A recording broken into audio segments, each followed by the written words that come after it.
మొదటి భాగంలో మీకు నేను చెప్పాను ఏంటంటే ఈ మ్యాప్లో ఇది యెహెజ్కేలుకు దేవుడు చూపించినటువంటి చెరలోంచి బయటకు వచ్చిన తర్వాత దేవుడు ఇస్తున్నటువంటి భూభాగం ఇలా ఉంది అని చెప్పాను.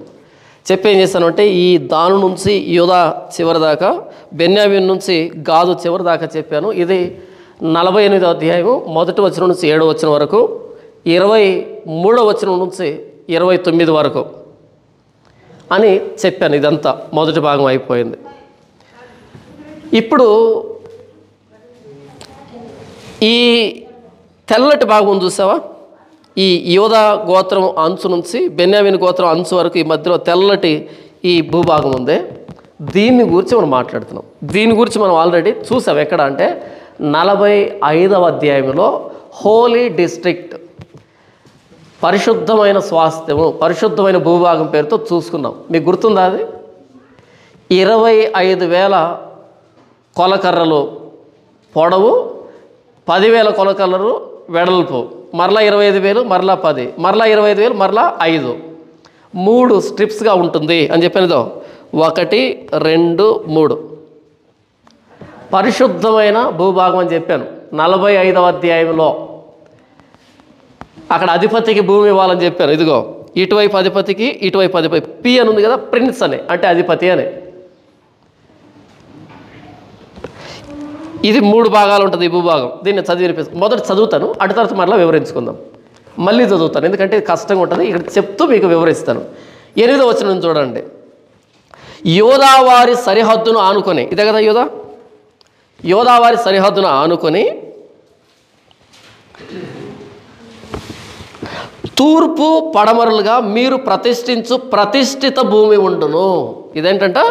ప్రతిష్ఠిత భూమి, హోలీ డిస్ట్రిక్ట్. ఇది దాని వెడల్పు 25,000 కొలకర్రలు. 45 అధ్యాయంలో ఇదే చదివాం మనం. 25,000 ఇది వెడల్పు. ఇదిగో ఇక్కడి నుంచి ఇది 25,000 కొలకర్రలు. దాని నిడివి తూర్పు నుండి పడమటి వరకు తక్కిన భూభాగముల నిడివి వలనే ఉండును. పరిశుద్ధ స్థలము దాని మధ్య ఉండవలెను. ఇదిగో ఇది ఈ మధ్యలో ఉంది బిట్ ఒకటి, ఇది పరిశుద్ధ స్థలం. ఇది 3 గీతలు కూడా చూడండి. 1, 2, 3. ఈ మధ్యలో ఉన్న దాంట్లో ఇక్కడ మరలా ఒక డాట్ ఉంది చూసారా, ఇది టెంపుల్. ఇదేంటి? మందిరం. ఈ మందిరాన్ని చూపెడతాను, మీకు వివరిస్తూ చూపెడతాను, మీకు ఇంకా బాగా అర్థమవుతుంది.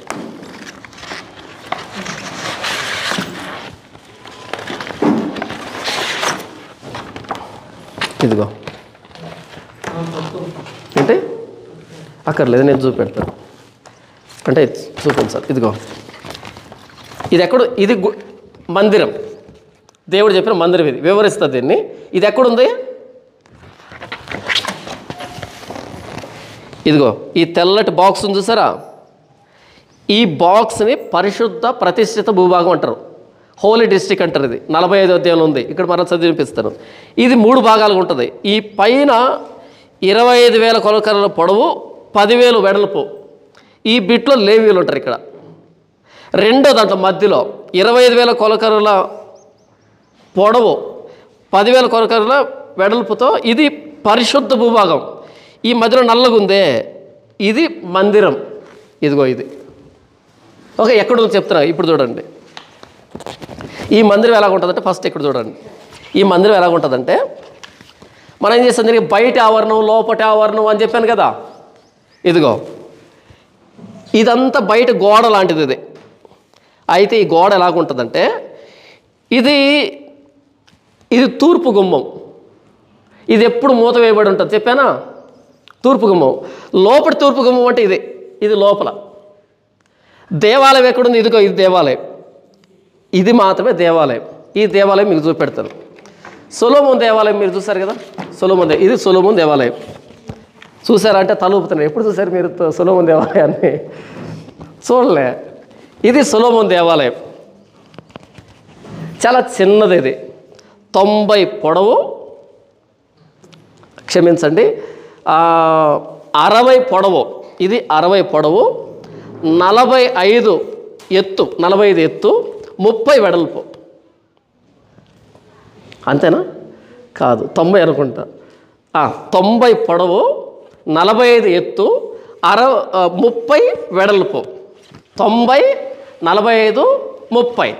అయితే అందులో 60 పరిశుద్ధ స్థలం అయితే 30 అతి పరిశుద్ధ స్థలం. ఇదిగో 2 భాగాలు ఉన్నాయా?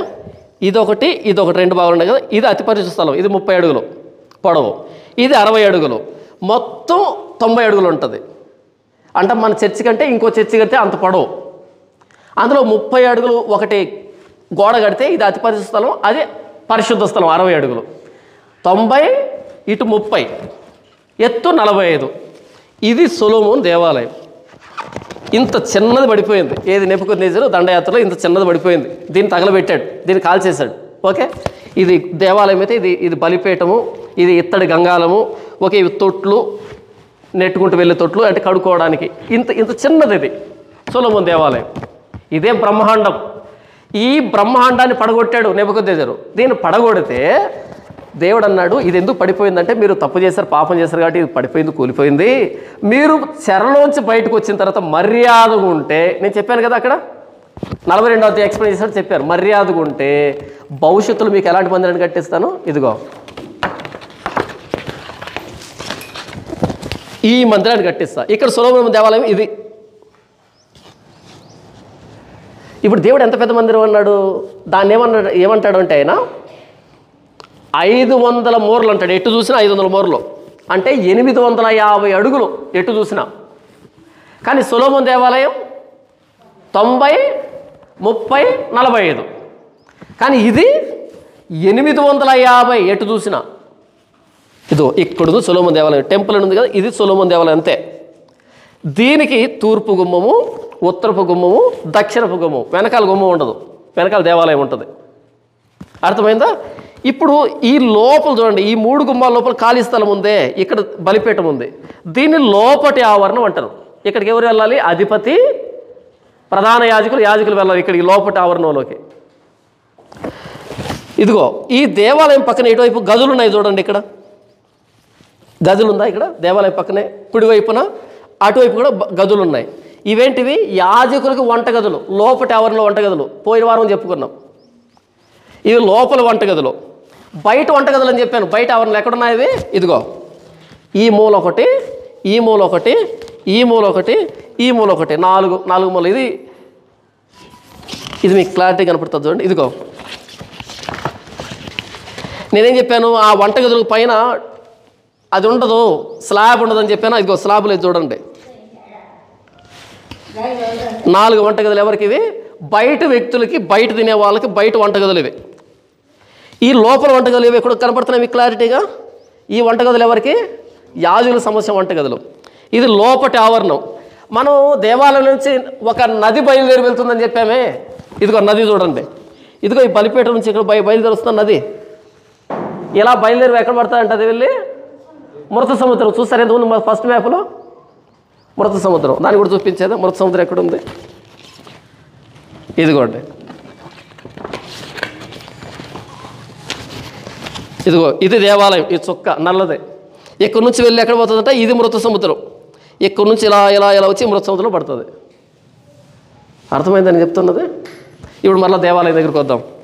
దేవాలయం ఎలా ఉంటుంది ముందు అది చెప్పిన తర్వాత ఇది చదివి వినిపిస్తాను. అంటే ఏం చదువుతున్నాడు, ఏం చెప్తున్నాడు అని మీకు అర్థమవుతుంది.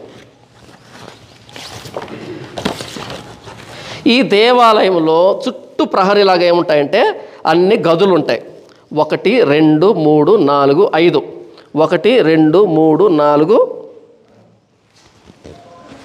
ఇటు 5, ఇటు 5, ఇటు 4. చూడండి ఏంటి? దీని పక్కనే ఇంకొకటి ఉంది 5, 10. ఇది కూడా 10. అంటే ఇది ఇక్కడ ఉంది, దీని నీడబడింది అనమాట, కనబట్టలే మనకి. 10, 10 ఎన్ని? 20. ఇక్కడ 1, 2, 3, 4, 5. 1, 2, 3, 4, 5 ఎన్నివి? 10, 10, 10 ఎన్ని? మొత్తం 30 గదులు. ఇక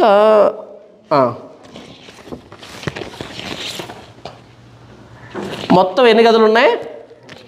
30 గదులు ఉన్నాయి. 30 గదులు ఎన్ని వంటగదులు ఉన్నాయి? 4 వంటగదులు, 30 గదులు. ఇక్కడ ఏం చేస్తారు? ఎవరు ఉంటారు? లేవీయులు ఉంటారు, పరిచర్య చేసేవాళ్ళు ఉంటారు లోపల దేవాలయంలో.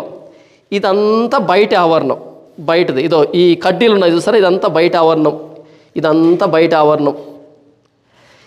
ఈ తూర్పు గుమ్మం, ఇది దక్షిణ గుమ్మం, ఇది ఉత్తర గుమ్మం.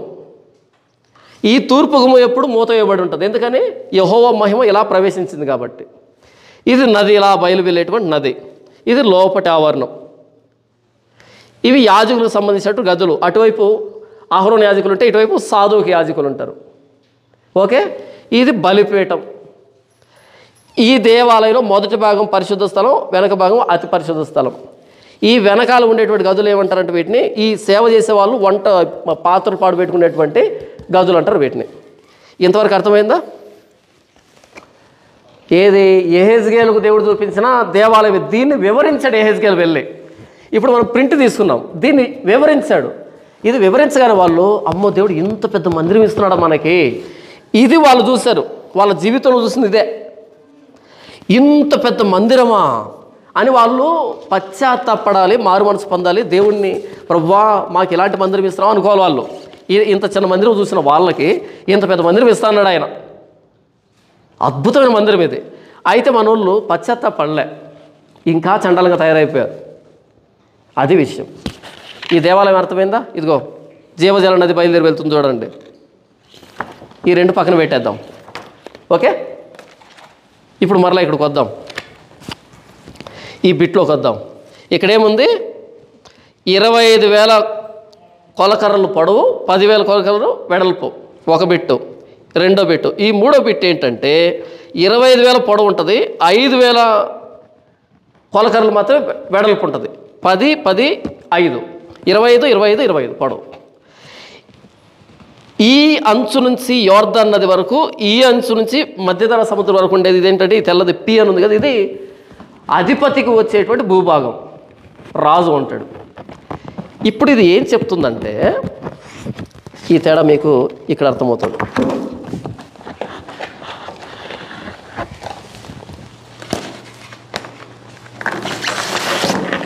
ఇప్పుడు చూడండి, ఇక్కడ యెరూషలేం ఎక్కడుంది? ఇదిగో బెన్యామీను గోత్రంలో ఉంది. అక్కడ చిన్న చుక్క ఉంది, అది యెరూషలేం. ఇక్కడ ఉంటుంది గుడి, ఏది? సొలొమోను దేవాలయం. ఇది ఉంటుంది, ఇది ఉంటుంది. ఈ చిన్న గుడి ఎక్కడ ఉంటుంది? దేవాలయం ఇదిగో ఇక్కడ ఈ చిన్న చుక్కన అక్కడ ఉంది. ఇక్కడ ఉంటే ఇంత విస్తరిస్తే వీళ్ళు ఎవరికి పడుతుంది? అది రాను రాను రాను రాను ఏమవుతుందంటే, వీళ్ళు ఇటువైపు వాళ్ళు అటువైపు ఉన్న దేవతల్ని, ఇటువైపు ఉన్న అటువైపు ఉన్న దేవతల్ని, ఇటువైపు వాళ్ళు పైన ఉన్న దేవతల్ని, ఇటువైపు వాళ్ళు ఈ పక్కన ఉన్న దేవతలు, ఇటువైపు కింద ఉన్న దేవతల్ని తెచ్చుకుంటారు. ఎందుకని? ఇక్కడ నుంచి ఇక్కడికి రావాలంటే కష్టం, ఇక్కడ నుంచి ఇక్కడ రావాలంటే కష్టం, ఇక్కడ నుంచి ఇక్కడ రావాలంటే కష్టం. ఎంతసేపు ఇక్కడ రావాలంటే కష్టం. ఇది ఎక్కడో ఉంది, ఇది మాటికి వెళ్ళాలంటే కష్టం కదా. దేవుడు ఏం చేస్తున్నాడు అంటే, ఈ కొత్త యెరూషలేములో, నూతన ఇశ్రాయేల్ దేశంలో సెంటర్లో పెట్టాడు. పక్కన లేరు, అంతా ఇటు నుంచి ఇటు రావాలి, ఇటు నుంచి ఇటు రావాలి. అంటే కొత్త ఇశ్రాయేల్ దేశం రాజు చేత, యాజకుని చేత పరిపాలించబడుతుంది. రాజు చేత, యాజకుని చేత పరిపాలించబడుతుంది. రాజులు, యాజకులు పరిపాలన చేస్తారు. అదే పాత ఇశ్రాయేల్ దేశాన్ని యాజకులు, రాజులు పరిపాలించాలని చెప్పాడు, కానీ యాజకులు పరిపాలించలే, ధర్మశాస్త్రం పరిపాలించలే. ఎందుకు? దూరం అయిపోయారు వాళ్ళు. కానీ కొత్త యెరూషలేము, ఇశ్రాయేల్ దేశం ఎలాగంటే, ఈ నూతన యెరూషలేము, ఇది నూతన యెరూషలేము. దీని గురించి ప్రకటన గ్రంథంలో చూస్తాం, మరలా వస్తాం అక్కడికి. ఇది మనసులో పెట్టుకోండి. ఇక్కడ ఏం జరుగుతుందో చెప్తాను ఇప్పుడు. ఇక్కడ లేవీలు ఉంటారు, వీళ్ళకి 20 గదులు ఉంటాయి. ఈ మొత్తం అంత బిట్లు ఎంత ఉంటాయి? 20 గదులు ఉంటాయి. యెహెజ్కేలు గ్రంథము 45వ అధ్యాయం 6వ వచనం చూడండి. 45వ అధ్యాయం 5వ వచనం, 45:5. 25,000 కొలకర్రల నిడివియు 10,000 కొలకర్రల వెడల్పును గల ఒక ప్రదేశమును వారికి స్వాస్థ్యముగా 20 గదులను ఏర్పాటు చేయాలి. ఇది ఇందులో ఏముంటాయి? 20 గదులు ఉంటాయి లేవీలకు సంబంధించి. ఇక ఈ మధ్యలో పరిశుద్ధ స్థలం ఉంటుంది, దేవాలయం ఉంటుంది. ఈ దేవాలయం ఎంతంట చూడండి,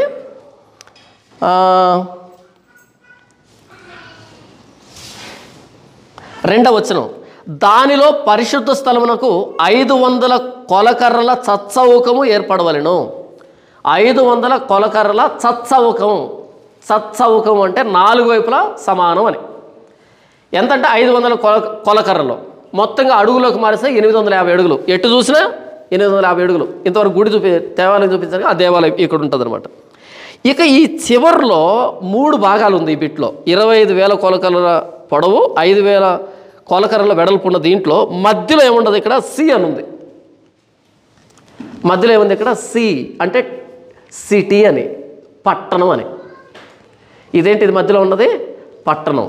దీని పొడవు ఎంత అంటే 4,500 కొలకర్రలు. వెడల్పు ఎంత? 4,500 కొలకర్రలు. ఎటు చూసినా 4,500. మొత్తం వెడల్పు ఏంటిది? ఇది 5,000. అందులో 4,500 ఎటు చూసినా ఉంటుంది. ఇది సిటీ, యెరూషలేం పట్టణం. ఇది నూతన యెరూషలేం అంటారు దీన్ని. ఇదంతా ప్రతిష్ఠిత భూభాగం. ఇందులో అధిపతికి ఇటువైపు పోతే మిగిలింది ప్రతిష్ఠిత భూభాగం. ఇందులో పైది లేవీలకు సంబంధించి, మధ్యలోది దేవాలయానికి సంబంధించి. ఈ 3వ దాంట్లో మధ్యలో సిటీ ఉంటుంది, యెరూషలేం ఉంటుంది. ఈ యెరూషలేంకి కుడివైపున వ్యవసాయదారులు ఉంటారు. ఎవరు? ఈ లేవీలో కానీ బయట వాళ్ళు కానీ. ఈ పట్టణంలో ఉండే వాళ్ళు వ్యవసాయదారులు ఇక్కడ ఉంటారు కుడివైపున. ఎడమ వైపున ఎవరు ఉంటారంటే లేవీయులకి నివేశన స్థలం, ఖాళీ స్థలం. వాళ్ళు పశువులు మేపుకుంటే దానికి ఇంకో దానికి అనుకుంటుంది. ఈ బిట్ అర్థమైందా మీకు? ఇది అర్థమైతే ఇప్పుడు నేను చదివంతా అర్థమైపోతుంది. ఇంకొకసారి చెప్తా, జాగ్రత్తగా ఉండండి. యూదా గోత్రానికి బెన్యామీను గోత్రానికి మధ్యలో 48వ అధ్యాయం 1వ వచనం నుంచి 7వ వచనం వరకు యూదా గోత్రం దాకా వచ్చింది. తర్వాత బెన్యామీను గోత్రం ఎక్కడి నుంచి స్టార్ట్ అవుతుంది? 23 నుంచి స్టార్ట్ అవుతుంది ఇక్కడ నుంచి. ఈ మధ్యలో 8 నుంచి 22 వచనాల్లో ఈ వర్ణన ఇవ్వబడింది. ఈ వర్ణన తర్వాత 30వ వచనం నుంచి చివరి దాకా ఏ వర్ణన ఇవ్వబడిందంటే ఈ సిటీ అని ఉందే పట్టణం. ఈ పట్టణానికి తూర్పు వైపున 3 గుమ్మాలు ఉంటాయి, పశ్చిమాన 3 గుమ్మాలు ఉంటాయి, దక్షిణాన 3 గుమ్మాలు ఉంటాయి, ఉత్తరాన 3 గుమ్మాలు ఉంటాయి. 3 4ల 12 గుమ్మాలు. 12 గోత్రాల వాళ్ళు సిటీలోకి రావాలంటే ఆషేరు గోత్రానికి సంబంధించిన గేట్లోంచి ఆషేరీలు వస్తారు. దాను గోత్రానికి సంబంధించిన వాళ్ళు దాను గేట్లో నుంచి వస్తారు. ఇస్సాకారు గేట్లోంచి ఇస్సాకారీలు వస్తారు. మీకు విషయం అర్థమైందా? ఈ 12 గుమ్మాలకు సంబంధించిన ద్వారాలకు సంబంధించినటువంటి వివరణ 30 నుంచి చివరి దాకా ఉంటుంది. ఏం చెప్తున్నాను మీకు క్లారిటీ వచ్చిందనుకుంటా. దేవాలయానికి గుమ్మాలు ఎన్ని? 3. అది ఇక్కడ ఉంటుంది, ఈ మధ్యలో ఉంటుంది దేవాలయం. ఉత్తర గుమ్మం, దక్షిణ గుమ్మం, తూర్పు గుమ్మం, బయట ఆవరణం, లోపల ఆవరణం ఉంటుంది. నేను మాట్లాడుతుంది ఈ దేవాలయ గుమ్మాల గురించి కాదు, పట్టణపు గుమ్మాల గురించి. చాలామంది కనిపిస్తుంది, అదేంటి అక్కడ 3 అన్న ఇక్కడ 12 అంటున్నాడు అని అనుకుంటారు. కాదు, పట్టణానికి 12 గుమ్మాలు, 12 దారులు. యెరూషలేం పట్టణానికి, నూతన యెరూషలేం పట్టణానికి. దేవాలయానికి 3 గుమ్మాలు, బయట గుమ్మాలు ఉంటాయి, లోపల గుమ్మాలు ఉంటాయి. ఈ 12 గుమ్మాలు ఒక్కో గోత్రానికి ఒక్కో గుమ్మం. ఇది 30 నుంచి చివరి దాకా ఉంటుంది గుమ్మాల వరుస. 8 నుంచి 22 వరకు ఈ మొత్తం తెల్లటి భూభాగం ఉంది. ఈ తెల్లటి భూభాగాన్ని గురించి వర్ణన ఉంటుంది. దీన్ని మనసులో పెట్టుకోండి. ఇప్పుడు నేను చదివి వినిపిస్తాను. ఓకే, ఇప్పుడు వెళ్దాం, ఈ వివరంలోకి వెళ్దాం. యెహెజ్కేలు గ్రంథము 48వ అధ్యాయము 8 నుంచి చదివి వినిపిస్తాను.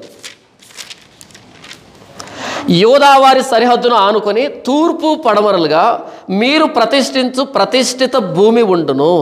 దాని వెడల్పు 25,000 కొలకర్రలు. దాని నిడివి తూర్పు నుండి పడమటి వరకు తక్కిన భాగముల నిడివి వలనే ఉండును. పరిశుద్ధ స్థలము దాని మధ్య ఉండవలెను. యెహోవాకు మీరు ప్రతిష్ఠించు ప్రదేశము 25,000 కొలకర్రల నిడివియు 10,000 కొలకర్రల వెడల్పునై ఉండును. ఈ ప్రతిష్ఠిత భూమి యాజకుల దగును. అది ఉత్తర దిక్కున 25,000 కొలకర్రల నిడివియు, పడమటి దిక్కున 10,000 కొలకర్రల వెడల్పును, తూర్పు దిక్కున 10,000 కొలకర్రల వెడల్పును, దక్షిణ దిక్కున 25,000 కొలకర్రలను నిడివి ఉండవలను. యెహోవా పరిశుద్ధ స్థలము దాని మధ్య ఉండును. ఈ మధ్యలో ఉన్నటువంటి బెల్ట్ గురించి మాట్లాడుతున్నాడు అంతే ఆయన. 11వ వచనం, ఇది సాదోకు సంతతి వారై నాకు ప్రతిష్ఠించబడి నేను వారికి అప్పగించిన దాన్ని కాపాడు యాజకుల దగ్గర. ఏది మధ్యలో ఉన్నటువంటి బెల్ట్లో సాదోకు వంశస్థులు ఉంటారు, పైన లేవి వంశస్థులు ఉంటారు. పై బెల్ట్లో, మధ్యలో బెల్ట్లో సాదోకు వంశస్థులు ఉంటారు. ఏలైనగా ఇశ్రాయేలు నన్ను విడిచిపోగా మిగిలిన లేవీలు విడిచిపోయినట్లే వారు నన్ను విడిచిపోలేదు. ఎందుకు సాధోకు వంశస్థులకు ఇచ్చారంటే మిగిలిన లేవీలు విడిచిపోయారంటే సాధోకు వంశస్థులు నిలవబడి ఉన్నారు కాబట్టి. ప్రతిష్ఠిత భూమి యందు లేవీల సరిహద్దు దగ్గర వారికి ఒక చోటు ఏర్పాటగును, అది అతి పరిశుద్ధ స్థలముగా ఎంచబడును. యాజకుల సరిహద్దును ఆనుకొని లేవీలకు ఒక చోట ఏర్పాటు చేయవలను. ఇది 25,000 కొలకర్రల నిడివియు 10,000 కొలకర్రల వెడల్పునై ఉండును. దాని నిడివి అంతయు 25,000 కొలకర్రలను వెడల్పంతయు 10,000 కొలకర్రలు ఉండును. దాన్ని 10 మాట్లాడుతున్నాడు. 14 అది యెహోవాకు ప్రతిష్ఠితమైన భూమి కనుక దానిలో ఏమాత్రపు భాగమునైనను వారు అమ్మకూడదు, బదులుగా ఇయ్యకూడదు. ఆ భూమి యొక్క ప్రథమ ఫలములను ఇతరులు అనుభవింపనీయకూడదు. అది లేవీయులకు ఇచ్చాడు కాబట్టి వాళ్ళు అనుభవించాలి, కానీ దాన్ని అమ్మకూడదు, కొనకూడదు. దాంట్లో ధాన్యాన్ని వాళ్ళే తినాలి. ఎందుకంటే మిగతా వాళ్ళు కూడా స్వాస్థ్యాన్ని ఇచ్చాడు కాబట్టి మిగతా వాళ్ళు ఈ పరిశుద్ధమైన భూమిలోకి రాకూడదు. అలా పరిశుద్ధతను కాపాడాలి. 15 వచనం 25,000 కొలకర్రల భూమిని ఆనుకొని వెడల్పున మిగిలిన 5,000 కొలకర్రలు గల చోటు గ్రామ కంఠముగా ఏర్పరచబడినదై, గ్రామ కంఠం అంటే సిటీ, గ్రామ కంఠముగా ఏర్పరచబడినదై పట్టణములోని నివేశనములకును అంటే ఖాళీ స్థలానికి మైదానములకును అక్కరకు వచ్చును. దాని మధ్య పట్టణం కట్టబడును. దాని పరిమాణ వివరం ఏమనగా ఆ సిటీ ఉత్తర దిక్కున 4,500 కొలకర్రలు, దక్షిణ దిక్కున 4,500 కొలకర్రలు, తూర్పు దిక్కున 4,500 కొలకర్రలు, పడమటి దిక్కున 4,500 కొలకర్రలు. అంటే ఎటు చూసినా 4,500తో వస్తుంది. చచ్చౌకం అంటారు దీన్ని. పట్టణమునకు చేరిన ఖాళీ స్థలము ఉత్తరపు తట్టున 250 కొలకర్రలు, దక్షిణపు తట్టున 250 కొలకర్రలు. అంటే ఖాళీ. ఎందుకని 5,000 మొత్తం, అందులో 4,500 కదా వీళ్ళు వాడుకున్నది. ఆ ఖాళీ పడమటి తట్టున 250 కొలకర్రలు ఉండవలెను. ప్రతిష్ఠిత భూమిని ఆనుకొని మిగిలిన భూమి ఫలము పట్టణములో కష్టము చేత జీవించు వారికి ఆధారముగా ఉండును. అది ప్రతిష్ఠిత భూమిని ఆనుకొని తూర్పు తట్టున 10,000 కొలకర్రలు, పడమటి తట్టున 10,000 కొలకర్రలు ఉండును. ఏ గోత్రపు వారైనను పట్టణంలో కష్టం చేసి జీవించువారు దాన్ని సాగుబడి చేయుదురు. చెప్పాను కదా ముందు వైపు, కష్టం చేసే వాళ్ళ కోసం, భూమి పండించుకునే వాళ్ళ కోసం. పట్టణంలో ఎవరు ఉంటారు? వ్యాపారం చేసే వాళ్ళు ఎక్కువ మంది ఉంటారు. లేదు, కష్టం చేసి సంపాదించాలి అంటే వాళ్ళకి భూమి ఇవ్వాలి, వ్యవసాయదారులకి. తర్వాత ప్రతిష్ఠిత భూమి అంతయు 25,000 కొలకర్రల చచ్చౌకముగా ఉండును. దానిలో 4వ భాగము పట్టణముకు ఏర్పాటు చేయవలెను. ప్రతిష్ఠిత స్థానమునకు ఏర్పాటు చేయబడిన భాగములకును ఇరుప్రక్కల ఉన్న భూమిని, అనగా తూర్పు దిశను ప్రతిష్ఠిత స్థానంగా ఏర్పడిన 25,000 కొలకర్రల, పడమటి దిశను గోత్ర స్థానంగా ఏర్పడిన 25,000 కొలకర్రలను గల భూమిని ఆనుకొని అధిపతి దగును. ప్రతిష్ఠిత స్థానమును మందిరమునకు ప్రతిష్ఠించబడిన స్థానమును దానికి మధ్యగా ఉండను. అంటే తూర్పు వైపున పశ్చిమాన అధిపతికి ఇవ్వాలి. నేను చూపించను. ఈ మ్యాప్ని మనసులో పెట్టుకొని మీరు దీన్ని చదివితే ప్రతిదీ స్పష్టంగా అర్థమవుతుంది. వాటి కొలతలు నేను చెప్పాను కదా, 3 బెల్ట్లు ఉంటాయి. పొడవు మాత్రం అన్నింటికి 25,000 కొలకర్రలు ఉంటుంది. వెడల్పు మాత్రం ఒకదానికి 10, ఒకదానికి 10, ఇంకో దానికి 5. ఈ పట్టణానికి మధ్యలో చివరిలో ఉన్న దానికి వచ్చేసి 44,500 కొలకర్రలు. ఇది పోగా మిగిలినటువంటి దాన్ని వ్యవసాయదారులకి, లేవీలకి నివేశనంగా ఇవ్వాలి. ఇది మనం చూసాం. ఇక ఈ ప్రతిష్ఠిత భూభాగం వదిలిపెట్టేస్తే తూర్పున పడమటన అధిపతికి భూభాగాన్ని ఇవ్వాలి. దాని కొలతలు కూడా చెప్పాడు. ఇది ఇక్కడ వరకు కన్ఫ్యూజ్ అవ్వకండి. ఇప్పుడు ఈ పట్టణం ఉందే, పట్టణానికి గుమ్మాలు, పట్టణంలో కావాలి కదా, రాజధాని అది, రాజధాని భాగం అది, భూభాగం అది, రాజధానిలోకి రావాలి కదా. ఈ 12 గోత్రాల ప్రజలు ఎలా రావాలి? 30వ వచనం నుంచి చూడండి. 30 నుంచి పట్టణ స్థాన వైశాల్యము ఎంతనగా ఉత్తరమున 4,500 కొలకర్రల పరిమాణం. చెప్పారా? పట్టణానికి ఉత్తరాన్ని 4,500. ఇశ్రాయేలు గోత్రపు పేర్లను బట్టి పట్టణపు గుమ్మములకు పేర్లు పెట్టాలి. ఉత్తర తట్టున రూబేనుదనియు, యోదాదనియు, లేవిదనియు 3 గుమ్మాలు ఉండాలి. ఉత్తరాన్ని ఎవరు ఉండాలంట? యోదా, లేవి, రూబేను 3 గుమ్మాలు ఉంటాయి పైన ఉత్తరాన. 32 తూర్పు తట్టు 4,500 కొలకర్రల పరిమాణం గలది. ఆ తట్టున యోసేపుదనియు బెన్యామీనుదనియు దానుదనియు 3 గుమ్మములు ఉండాలి. 33వ వచనం, దక్షిణపు తట్టున 4500 కొలకర్రల పరిమాణం గలది. ఆ తట్టున షిమ్యోనుదనియు ఇస్సాకారుదనియు జబూలుదనియు 3 గుమ్మములు ఉండాలి. 34, పడమటి తట్టు 4500 కొలకర్రల పరిమాణం గలది. ఆ తట్టున గాదుదనియు ఆషేరుదనియు నఫ్తాలిదనియు 3 గుమ్మలు ఉండాలి. దాని కైవారము 18,000 కొలకర్రల పరిమాణం కలదు. అంటే దాని చుట్టూ కొలత 18,000 చుట్టుకొలత. ఒక్కోవైపు అయితే 4,500, 4,500. ఇప్పుడు చూడు, 4,500 ప్లస్ 4,500 ఎంత అవుతుంది? 9,000. మరలా 4,500, 4,500, 9,000 అంటే 18,000 కైవారం. చుట్టూ 18,000 కైవారం గలది చుట్టుకొలత దానికి. ఇంతకీ దేని గురించి చెప్పాడు ఈ పట్టణాన్ని గురించి అంటే, యెహోవా ఉండు స్థలమని నాటి నుండి ఆ పట్టణమునకు పేరు. ఈ పట్టణంలో ఎవరు ఉంటారు ఇక మీదటి నుంచి? యెహోవా షమ్మా, యెహోవా ఉండే స్థలం అని. విన్నారు మీరు ఎప్పుడైనా యెహోవా షమ్మా అని? ఆరాధనలు మీరు ఉంటారు యెహోవా షమ్మా అని. యెహోవా షమ్మా అంటే యెహోవా ఉండేటువంటి స్థలం అని. ఈ పట్టణంలో ఎవరు ఉంటారు ఇక మీదటి నుంచి? యెహోవా ఉంటాడంట. ఆ యెహోవా ఉండే పట్టణానికి ఎవరెవరు వెళ్ళొచ్చంట? 12 గోత్రాలు వెళ్ళొచ్చంట. అంటే ఆ పట్టణంలో అందరికి భాగం ఉందా? అందరికి బాగుంది. అందరికి గుమ్మాలు ఉన్నాయి. ఆ పట్టణం అందరిదే. మీరు చిన్న గోత్రం, మీకు అవకాశం లేదు. మీ పెద్ద గోత్రం, ఇది మాదే లేదు. ప్రతి గోత్రానికి గుమ్మాలు ఉన్నాయి. 12 గుమ్మాలు ఉన్నాయి 12 గోత్రాలకి. 12 గోత్రాల ప్రజలు ఆ గుమ్మంలోంచి లోపలికి వెళ్ళొచ్చు. ఆ లోపల ఎవరు ఉంటారంటే ఇంతకీ యెహోవా ఉంటాడంట. యెహెజ్కేలు గ్రంథం ఎలా అయిపోయింది? ఆ పట్టణంలోకి యెహోవా వచ్చాడు అంటూ అయిపోయింది. ఎలా ప్రారంభమైంది? యెహోవా ప్రభావ దర్శనంతో ప్రారంభమవుతుంది. మొదటి అధ్యాయం ఎక్కడ కనపడిందంట? యెహెజ్కేలు గ్రంథం మొదటి అధ్యాయం. యెహెజ్కేలు గ్రంథం మొదటి అధ్యాయం చూడండి. మొదటి వచనం, 30వ సంవత్సరం 4వ నెల 5వ దినమున నేను కెబారు నదీ ప్రదేశమున చెరలోని వారి మధ్య కాపురం ఉంటుని. ఆ కాలమున ఆకాశం తెరవబడగా దేవుని గురించిన దర్శనం నాకు కలిగెను. ఎక్కడున్నాడంటే ఈయన?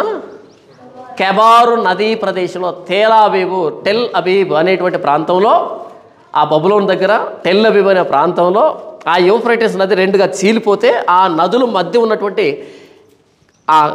ఒక నది కెబారు నది అయితే, ఆ కెబారు నదీ ప్రదేశంలో ఆ ఒడ్డు మీద సాయంకాలం కూడా కూర్చోమన్నాడు.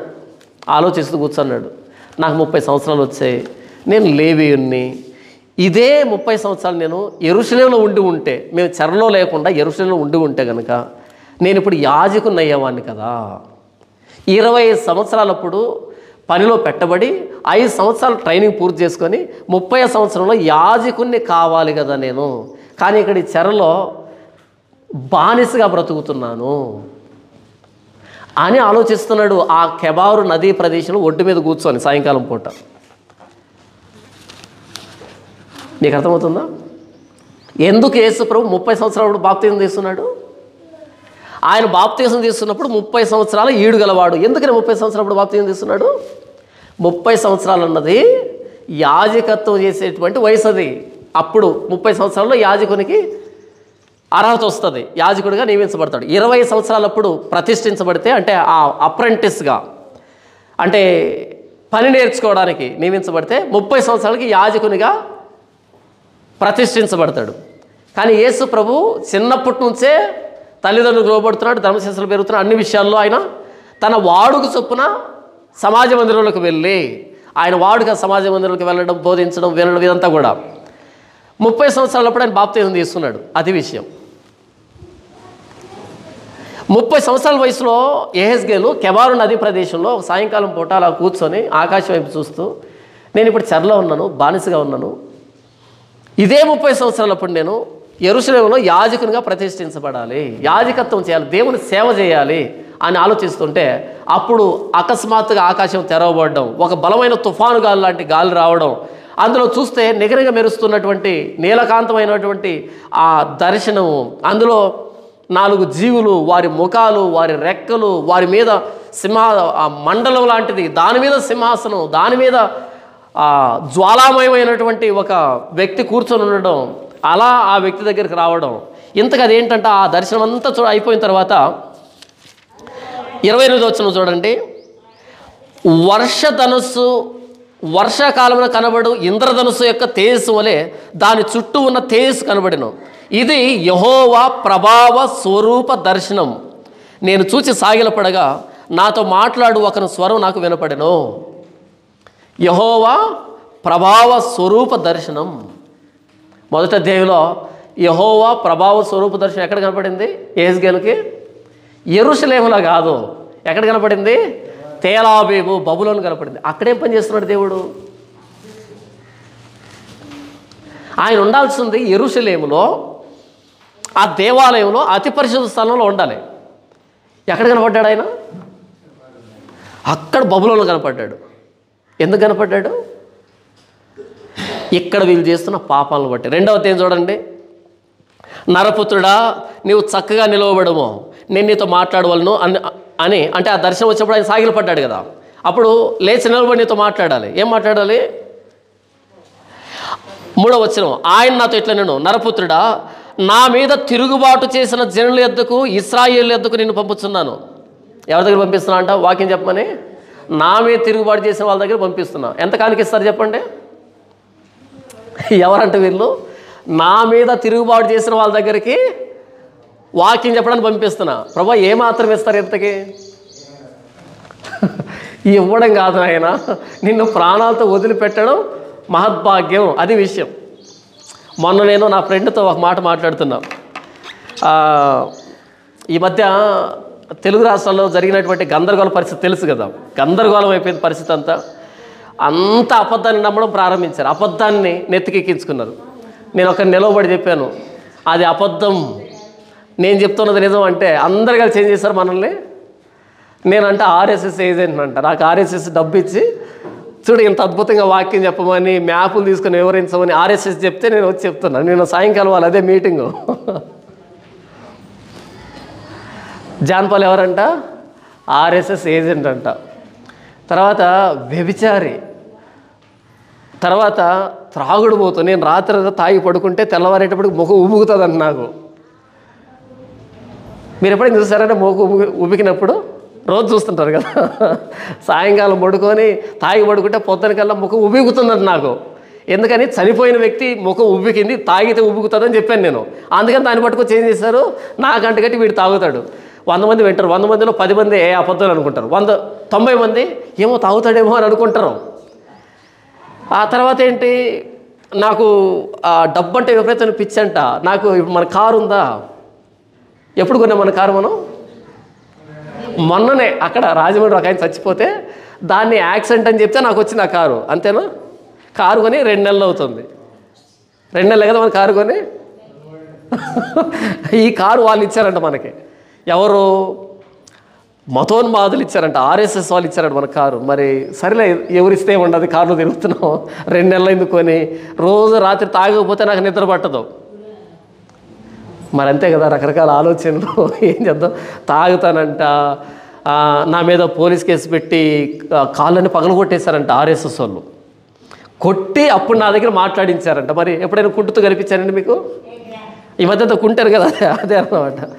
ఇదంతా నాకు జ్ఞాపకానికి వచ్చి చాలామంది కామెంట్లను కూడా పెడుతున్నారు. అసలు జాన్పాల్ మంచోడు అనుకున్నా కానీ వీడు ఆర్ఎస్ఎస్ ఏజెంట్ అని కామెంట్లు పెడుతూ ఉంటే నాకు ఆశ్చర్యం అనిపించింది. ఒరే, వాళ్ళేది అబద్ధం చెప్తే మీరేంటి అలా నమ్మేశారని. వాడు చెప్పేది అబద్ధం. దాన్ని అందరూ ఏం చేస్తారంటే, అసలు వీడు ముఖం చూడాలంటే నచ్చట్లే, వీడు ఆర్ఎస్ఎస్ ఏజెంటా, అమ్ముడు పోయాడా, ఈ బ్రతికే కంటే చచ్చిపోవచ్చు కదరా. వీళ్ళు పెడుతూ ఉంటే నాకు అనిపించింది, ఒరే వాళ్ళు ఏదో చెబితే వీళ్ళు నమ్మడం ఏంటి? ఎవడో అన్నాడంట, మా దొన్నపోతు ఈనిందంటే పక్కనోడు వచ్చి వెంటనే వెళ్ళి దూడను తీసుకెళ్ళి గాడి కట్టేమన్నాడంట. మా దొన్నపోతు ఈనిందంటే దూడను తీసుకెళ్ళి ఘాటి కట్టేయాలంట. దొన్నపోతు ఇంతదా? చెప్పిన వాడికి బుద్ధులే, విన్న నీకు బుద్ధులే. వాడే దొన్నపోతు ఈనిందని అన్నాడు, నీకు బుర్ర ఉండక్కర్లే. వెంటనే దూడ గురించి ఆలోచిస్తావా? దొన్నపోతు దూడ ఎట్ట పుడుతుంది? పుడుతుందా? జాన్పాల్ అది, జాన్పాల్ ఇదని ఏదో వాడు వాళ్ళ వ్యక్తులు సంతోష పెట్టుకోవడానికి మనం కూడా ఒక మాట అనేసాం, ఆ వ్యక్తి అనేటట్టుగా వాళ్ళని సంతోష పెట్టడానికి కొంచెం డబ్బు సంపాదించుకోవడానికి మాట్లాడితే కింద ఉన్న వ్యక్తులు, అన్నా మీరు చెప్పింది నిజమేనన్నా, వాడి దగ్గర కారు ఉందన్నా, ఎప్పటి నుంచి కారు ఉంది? తర్వాత ఎవరో చెప్పారు కింద, ఆ కారు ఎప్పటి నుంచి కాదు ఎప్పటి నుంచి ఉంది నా దగ్గర కారు అంటే, అప్పుడు మరలా మాట మార్చి ఇంకొక వీడియోలో కొత్త కారు కొన్నాడు చూడండి అంటున్నారు. ఎక్కడుంది కొత్త కారు? కొత్త కారు కొన్నామంట అంటే ఒక అబద్ధాన్ని వదిలిపెట్టేద్దాం. నాకు అనిపిస్తుంది అసలు ఏ విధమైన మనుషులు వీళ్ళు.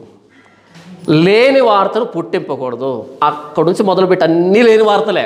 హత్య అని లక్షలు కోట్ల రూపాయలు సంపాదించి పడేశారు, కోట్ల రూపాయలు సంపాదించేశారు. సంపాదించుకొని అమాయకుడు ఎవరు అంటే మనమే. అమాయకుడు కాదు, నిజాయితీ పరులమే. వద్దు మనకు డబ్బు కావాలి, అది శవం మీద ఏరుకోవడం మంచి పద్ధతి కాదు. అర్థమైందా? మనకు డబ్బు కావాలి, శవం మీద ఏరకూడదు. శవం మీద జల్లుతుంటారు. ఇలా శవం మీద జల్లుకున్న దాన్ని ఏరుకునే బ్యాచ్ ఇంకొకటి ఉంటుంది. ఎప్పుడైనా చూసారు మీరు? ఇలా ఎత్తుకొని పోతూ ఉంటారు, ఈ పువ్వులన్నీ చింపి అందులో వేస్తారు, బుట్టలో వేస్తారు.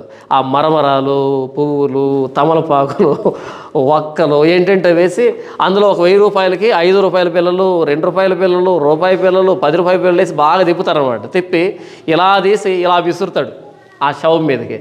అలా శవం మీద పడి అటువైపు నుంచి 10 రూపాయలు నాణ్యం టంగుమని కింద పడి అలా దొర్లుకుంటూ వెళ్తూ ఉంటే వెనకాల వస్తుంటారు, గబగబా పరిగెత్తుకుంటే దాన్ని తీసి జేబులో వేసుకుంటారు. మరలా చూస్తుంటారు ఎప్పుడే వేస్తాడా అని. మరలా ఇలా ఎగరేస్తాడు. ఎగరేసేవాడు వీళ్ళోడే. ఇలా ఎగరేసి ఇట్టంటాడు అంటే 10 రూపాయలు అడ్డుపోతుంది చూడని. వీడు పరిగెత్తుకుంటూ వెళ్ళి దాన్ని ఎత్తుకుంటాడు. వాళ్ళకి అది న్యాయమే. ఎందుకంటే పాపం ఆ శవం మీద పరిచినటువంటి బట్టో, లేకపోతే శవం దగ్గరికి పుట్టిన కొబ్బరికాయలు, ఆ శవం దగ్గర పడినటువంటి రూపాయలు, లేకపోతే ఆ దీపారాధన చేయడానికి ఇంత పెద్ద ఇది నల్లగా ఒకటి తీసుకొస్తారు చూసారా? ఈ దీపం గరుడు గమ్మంటారు మా సైడ్, మరి ఇక్కడ ఏమంటారు నాకు తెలియదు. అందులో డబ్బు వేస్తారు అనమాట. అదేందుకు వాళ్ళు తీసుకుంటారు, అలా బతుకుతారు వాళ్ళు. కానీ పాస్టర్లుగా పేర్లు పెట్టుకొని శవం మీద లక్షలు సంపాదించి పడేశారు, లక్షల రూపాయలు. అది తప్పు అన్నా నేను. ఎందుకని? అబద్ధాన్ని నమ్మకండి, నిజం వేరే అబద్ధం వేరే అని చెప్తే అందరు కలిసి ఏం చేశారు? వీడు ఆర్ఎస్ఎస్ ఏజెంటు, వీడు వ్యభిచారి, వీడు త్రాగుడు పోతూ, వీడు అమ్ముడు పోయాడు, అందరు కలిసి ముద్రేసి పడేశారు. నేను అనుకున్నా స్టార్టింగ్లో ఎవరు నమ్ముతారులే అనుకున్నా. తర్వాత కామెంట్లు చూస్తే నేను అందరు నమ్మేశారు, 95% నమ్మేశారు. కింద కామెంట్లు వస్తున్నాయి. ఒకప్పుడు వీడు మెసేజ్ చూసేవాడిని, ఇప్పుడు సిగ్గుపడుతున్నా. ఎందుకు సిగ్గుపడుతున్నావు? అమ్ముడు పోయాం కదా. అలా చెబితే నా స్నేహితుడు ఒక వ్యక్తితో మాట్లాడుతున్నా, బ్రదర్ చూడు వీళ్ళు ఏం పని చేస్తున్నారు, అందరు కలిసి ఒక నిజం చెప్తున్న వ్యక్తిని అబద్ధికుడిగా ముద్ర వేశారు. ఇంక వీళ్ళకి వాక్యం ఎవరు చెప్తారు? పనికొచ్చే ఒకే ఒకడు, వాక్యం చెప్పే ఒకే ఒకడు. మనుషుని ముఖం చూడకుండా, మనుషుని ముఖస్థుతి చూడకుండా, పెద్ద చిన్న తన మన భేదం లేకుండా వాక్యాన్ని వాక్యంగా ప్రకటిస్తున్నటువంటి మనకి ఏమని బోర్డు వేశారు మెడలో? ఆర్ఎస్ఎస్ ఏజెంట్ అంట.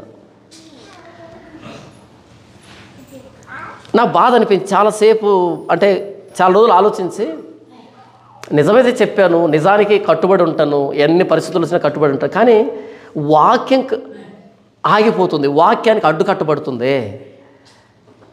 ఇప్పుడు ఒక వ్యక్తిని త్రాగుడుపోతుంటే ఎవరైనా వాక్యం వింటారా? వినరు.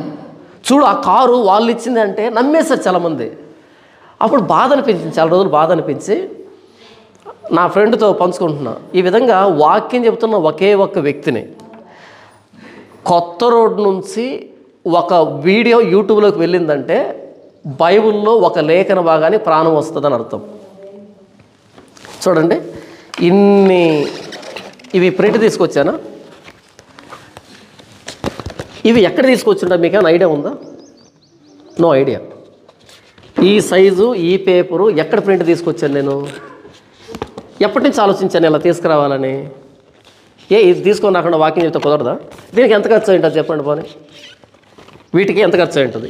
ఇవి చూపించడం వల్ల నాకు వచ్చిన ఉపయోగం ఏంటి? ఎందుకు అంటే ఒక్కసారి ఆ లేఖన భాగం విన్న తర్వాత అవి చాలా కష్టం, చూపించకపోతే అసలు అర్థం కావు. ఇప్పుడు అర్థమవుతుంది మీకు యెహెజ్కేలు గ్రంథంలో ఆ అధ్యాయాలు. ఎందుకని వాక్యాన్ని అర్థం చేయించడానికి ఎంత దూరమైన వెళ్తా, ఎన్ని వేలైన ఖర్చు పెడతా. వాక్యాన్ని నేను అర్థం చేసుకోవడానికి ఎన్ని వేలైన ఖర్చు పెట్టుకుంటా, వాక్యాన్ని మీకు అర్థం చేయించడానికి ఎన్ని వేలైన ఖర్చు పెడతా. ఇది నా ప్రారంభం నుంచి, నేను డిబేట్లు చేసిన దగ్గర నుంచి డిబేట్కి వెళ్ళాను. ఇది 2019లో డిబేట్కి వెళ్ళాను, భీమవరం ప్రాంతం డిబేట్కి వెళ్ళాను. అప్పుడు మనం ఎవరికి తెలియదు ఎలా వెళ్ళాను. ఒక నెల ముందు నుంచే బ్యానర్లు కొట్టించాను. అదే పని, అక్కడ వెళ్ళడం, బ్యానర్లు కొట్టించడం, సైజులు, కొలతలు, అక్షరాలు, దాని కలర్లు ప్రతిదీ ప్రింట్ చేయించాను. అక్కడికి వెళ్ళి బ్యానర్ ఒకటి చూపెడుతూ ఉంటే నోరెల్లో పెట్టారు. స్పష్టంగా మనం చెప్పింది అర్థమైంది. తర్వాత మరలా కాకినాడలో డిబేట్ జరిగింది అదే సంవత్సరంలో, మరలా బ్యానర్లో. అంటే ఎందుకది ఇంత ఖర్చు పోగా వాక్యం అర్థం కావాలి, అంతే. వాక్యం అర్థం కావాలి. మాటలతో చెప్తే అర్థం కాకపోవచ్చు, చూపిద్దాం, అక్షరాలతో చూపెడదాం, స్పష్టంగా చూపెడదాం. అన్ని బ్యానర్లు మోసుకొని వెళ్ళాను నేను. ఈరోజు ఇది కూడా అదే ప్రయాస. ఇంత ప్రయాసపడుతున్న వాక్యం చెప్పడానికి మనం ఎప్పుడో ప్రారంభించాం యెహెజ్కేలు గ్రంథం.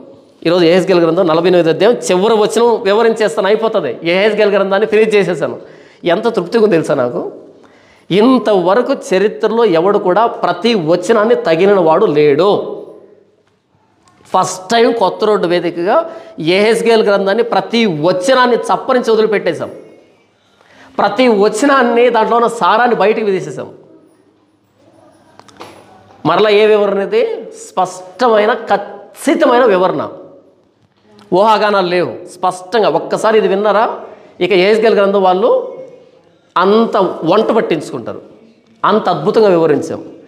ఇంత వాక్యం వివరిస్తూ ఉంటే అలాంటి నాకు ఈ పేరు పెట్టారు అంటే, ఈ పేరు పెట్టి ఇంత తప్పు చేశారు అంటే చాలా బాధగా ఉంది నాకు అని వేరే వ్యక్తితో మాట్లాడుతుంటే, ఫ్రెండ్తో మాట్లాడుతుంటే, ఫ్రెండ్ అన్నాడు సంతోషపడు అని అన్నాడు. ఎందుకు సంతోషం అన్నా? ఎందుకు అంటే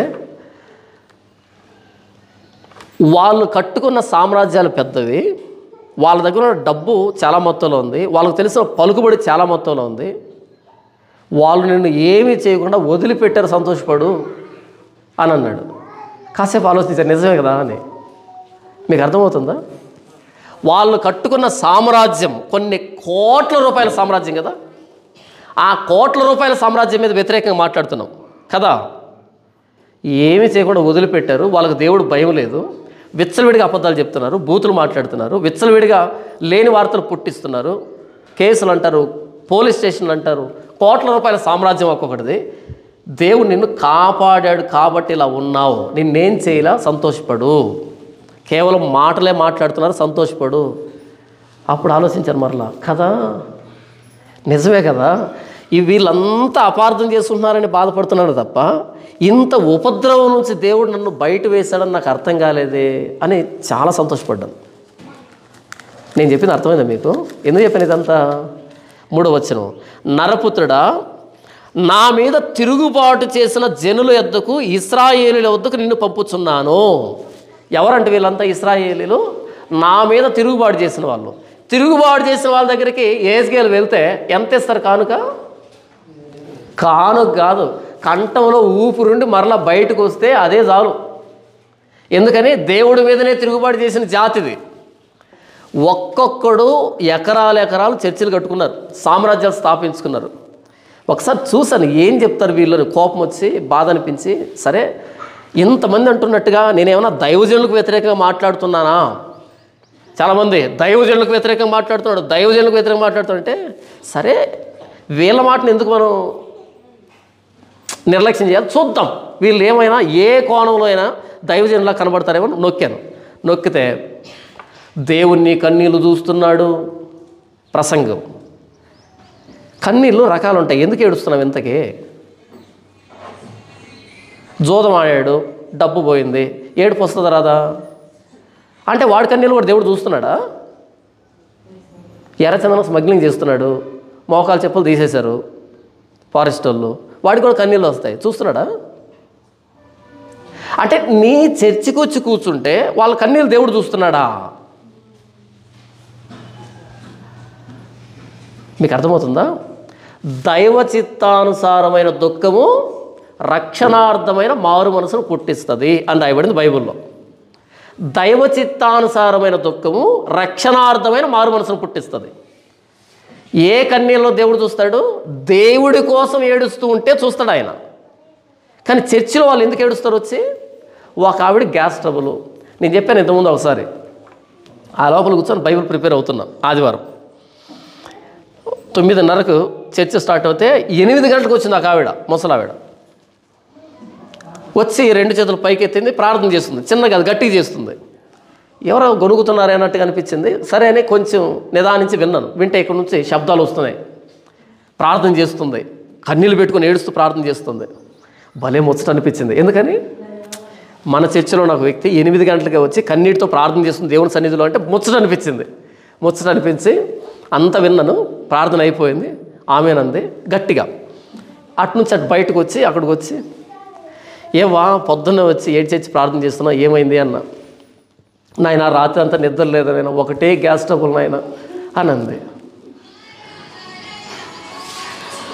అంటే ఏడ్చింది దేనికంట?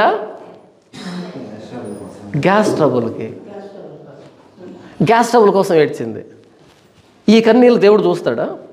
మరలా ఆవిడ రక్షణ పొందలే, బాప్తీసం తీసుకున్న ఆవిడ కాదు. పాపక్షమాపణ గురించి ఏ ఇబ్బంది లేదు, పాపక్షమాపణ పట్టించుకున్నదే కాదు. పాపం వాకింగ్ చెబితే నిద్రపోతుంది, వాకింగ్ అయితే గుర్రు పెట్టి నిద్రపోతుంది, చివరిలో లేస్తుంది. ఎందుకు ఏడ్చింది? గ్యాస్ ట్రబుల్ కోసం. ఇలా ఎంతమంది ఏడుస్తున్నారు? పిల్లలు లేక, పెళ్ళిళ్ళు కాక, ఉద్యోగాలు లేక, ఇల్లు లేక, అప్పులతో, కేసులతో, అవమానాలతో, జోదమాడి కదా. దేవుణ్ణి కన్నీళ్ళు తుడుస్తాడని కానీ అందరూ చప్పట్లు కొడుతున్నారు. నాకు అనిపించింది, ఎందుకు చప్పట్లు కొడుతున్నారు? ఏమైంది? దేవుడి కోసం ఏడిస్తే ఆ కన్నీరు వృధా కాదు. దేవుడి పనిలో, దేవుని సేవలో అవమానాలు పొందితే, నిందలు పొందితే, దేవుని సేవలో నష్టం వస్తే, కష్టం వస్తే అది వృధా కాదు. నా తెలిసిన సహోదరుడు ఉన్నాడు, ఎక్కడెక్కడి నుంచో దైవజనులు పిలిపించాడు, అప్పులు చేశాడు, సువార్తలు పెట్టించాడు, వేదికలు ఏర్పాటు చేసి చాలా చేశాడు. చివరికి ఆయన ఎవరి దగ్గర అయితే అప్పు చేశాడో వాళ్ళంతా మోసం చేసి వడ్డీలు వేసి కొన్ని లక్షల రూపాయలు నెత్తి మీద పడింది. అప్పుడు ఆయన ఏం చేశాడంటే ఊరు వదిలిపెట్టి ఇంకొక ఊరు వచ్చి అక్కడ కష్టపడి సంపాదించడం, మరలా నెలగా తీసుకెళ్ళి వాళ్ళకు వడ్డీలు కట్టడం, ఇలా చేస్తున్నాడు. ఈ క్రమంలో కుటుంబాన్ని కోల్పోయాడు, ఆరోగ్యాన్ని కోల్పోయాడు, సుఖాన్ని కోల్పోయాడు. ఈ కన్నీటిని దేవుడు చూస్తాడు, ఈ కన్నీటిని దేవుడు చూస్తాడు. జోదవాడు పోగొట్టుకుని ఏడుస్తున్నాడు చూడడం. ఇప్పుడు జనాలు దీన్ని చప్పట్లు కొడుతున్నారంటే దేనికి అలవాటు పడ్డారు? సువార్తకు అలవాటు పడలే, ఓదార్పు మాటలకు అలవాటు పడ్డారు. ఓదార్పు, ఆదరణ మాటలకు అలవాటు పడ్డారు తప్ప వాక్యానికి అలవాటు పడలే. అందుకని నీ కన్నీటిని దేవుడు చూస్తున్నాడు, నీ కష్టం వృధాగా పోదు, దేవుడు నిన్ను ఆశీర్వదించబోతున్నాడు, దేవుడు నిన్ను దీవించబోతున్నాడు, దేవుడు తగిన సమయంలో నిన్ను హెచ్చిస్తాడు. ఎందుకు హెచ్చిస్తాడు? ఏం చేస్తున్నాడని హెచ్చిస్తాడు? నీవు విత్తిన దానికి దేవుడు పంటనివ్వబోతున్నాడు అంటే కానుక గురించి మాట్లాడుతున్నాడు. నీవు విత్తిన దానికి దేవుడు ఏం చేస్తాడంటే పంటనివ్వబోతున్నాడంట. అంటే ఇక్కడ కానుకేస్తే దేవుడు నీకు ఇస్తాడని. ఇలా మనుషుల్ని ఆదరించడానికి, మనుషుల్ని సంతోషపెట్టడానికి, మనుషుల్ని ఓదార్చడానికి. ఇప్పుడు నేను చర్చికి వచ్చి కూర్చున్నాను, నాకు 5 లక్షలు అప్పు ఉంది. ఏం చేసి అప్పు అయింది? పేకాటాడి అప్పు అయింది. చర్చికి వచ్చి కూర్చున్నాను. చాలా వినయంగా, చాలా సావధానంగా, చాలా అవిధేయత ఉంటారు కదా. ఎందుకని? డబ్బు కోసం అలా ఉంటారు. అప్పుడేంటి? దేవుణ్ణి అప్పులు తీర్చబోతున్నాడు అనగానే నాకేమనిపిస్తుంది? ఇంతకీ ఏం చేసి అప్పు చేశాననేది రాదు మనసులో. అప్పు తీరుస్తాడంట. ఎందుకని? ప్రతిరోజు సాయంకాలం రావడం, అప్పు ఎప్పుడు ఇస్తామని అడగడం, ఇదంతా పెద్ద తలనొప్పి, ఇబ్బంది. దేవుడు అప్పు తీర్చబోతున్నాడంట. దేవుని సన్నిధిని విడిచిపెట్టకు, దేవుణ్ణి అప్పు తీర్చబోతున్నాడు అనగానే ఎన్ని పనులున్నా పేకాట ఆపేసి ఆదివారం ఒక రోజు కూర్చుంటాడు. ఎందుకని? పేకాట అప్పు పోవడానికి. తాగి లివర్ పోయి ఉంటుంది. దేవుణ్ణి ఆరోగ్యాన్ని కలగజేయబోతున్నాడు, దేవుణ్ణి స్వస్థ ఇవ్వబోతున్నాడు, దేవుని సన్నిధి విడిచిపెట్టద్దు అనగానే ఎన్ని పనులున్నా సరే వచ్చి ఆదివారం కూర్చుంటాడు. ఎందుకు వచ్చాడు? ఇంతకీ ఆరోగ్యం బాగలేదు. ఇలా ఆదరణ మాటలకి, ఓదార్పు మాటలకి, సంతోషపెట్టే మాటలకి అప్పు పోతుందంటే అప్పు చేస్తే నాకు సంతోషమే కదా. ఎట్టొస్తుంది అనవసరం. అప్పు పోతుందంటే ఆ మాట సంతోషాన్ని ఇస్తుంది. అలా సంతోషపెట్టే మాటలకు అలవాటు పడిన ఈ ప్రపంచానికి వాక్యాన్ని పట్టుకుని వస్తే ఎవరికైనా చెవులు సిద్ధంగా ఉంటాయి వినడానికి. ఉదయం నుంచి మ్యాప్లన్నీ తీసుకొని చెప్పాను, మీకేమాత్రం ఎక్కిందో నాకు తెలియదు. ఒకవేళ మీరు కనుక ఆరోగ్యం కోసమో పెళ్లి కోసమో పిల్లల కోసం కూర్చోంటే ఏమి ఎక్కువ ఉండదు. నేను వచ్చింది దేనికి, అసలు ఆయన చెప్తుంది ఏంటి అని అనిపిస్తుంది. ఎందుకని మీరు వచ్చిన ఉద్దేశం ఒకటే, నేను చెప్తున్నది ఒకటే, కానీ ఇది బైబిల్లో ఉన్నది చెప్పాను. మీరు వచ్చింది మాత్రం సొంత కోరికతో. ఈరోజు చర్చిలు ఎకరాలు కట్టుకున్నారు కదా, ఎందుకు కట్టారు అంటే మనుషుల్ని ఆదరించడానికి, మనుషుల్ని సంతోషపెట్టడానికి, మనుషులు ఓదార్చడానికి. ఇలాంటి ప్రపంచంలోనికి వాక్యం పట్టుకుని వెళ్తే మనకి ఏ ముద్ర వేస్తారు? ఈ ముద్రే వేస్తారు. ఎందుకని? వాళ్ళు సంపాదించుకోవాలంటే వాక్యాన్ని చంపేయాలి. వాక్యాన్ని కనుక, మన వాక్యాన్ని కనుక వింటే వాళ్ళ మీద ఉమ్ముతారంతా, ఇది కదా నా వాక్యం అని. నాకు కనుక తప్పుడు ముద్ర వేస్తే వాళ్ళ మాటలకి డోకా ఉండదు. ఇక ఎంతసేపు అయినా వాటిని వినొచ్చు. తేడా తెలియకుండా చేశారు. ఏది తెలుపు ఏది నలుపు తేడా లేకుండా చేసి పడేశారు. ఎంతసేపు నలుపులో ఉన్నవాడికి తెలుపు అంటే అర్థం కాదు. ఎప్పుడైతే తెలుపుని చూస్తారో అప్పుడు తేడా అర్థమవుతుంది, తెలుపు కదా అని. వాక్యం దగ్గరకు రాకుండా పాస్టర్ జాన్ పాల్కి ముద్ర వేశారు. నాకు చాలా బాధ అనిపించింది. ఇదేంట్రా, వాక్యానికి ఏదో మతోన్మాదని ముద్ర వేస్తే ఇంకెప్పుడు వాక్యం వింటారు వాళ్ళు? మరలా ఆలోచన వచ్చింది, ఎవడికి సిద్ధపరచబడిందో వాడికి ఇది అందుతుంది, ఎవడికి ప్రభు సిద్ధపరిచాడో వాళ్ళకి ఇది అందుతుంది. మిగిలిన వ్యక్తులు ఉన్నారే, వీళ్ళు కోల్పోతుంటారు, వీళ్ళు దోచుకుంటూ ఉంటారు. నేనేం చేయగలను దానికి? నా వంతుగా నేను ప్రయాసపడ్డాను, నా వంతుగా నేను నన్ను బలి పశువుని చేసుకొని నిజం చెప్పాలనుకున్నా. అయితే అందరు కలిసి నన్ను దాడి చేసి నన్ను పక్కన పెట్టేశారు. ఇబ్బంది ఏమీ లేదు, మీరు ఇస్తూ ఉండండి, వాళ్ళు తీసుకుంటూ ఉంటారు. ఒకానొక రోజు మొత్తం అంతా పోయిన తర్వాత జ్ఞానోదయం అవుతుంది, అంతే కదా.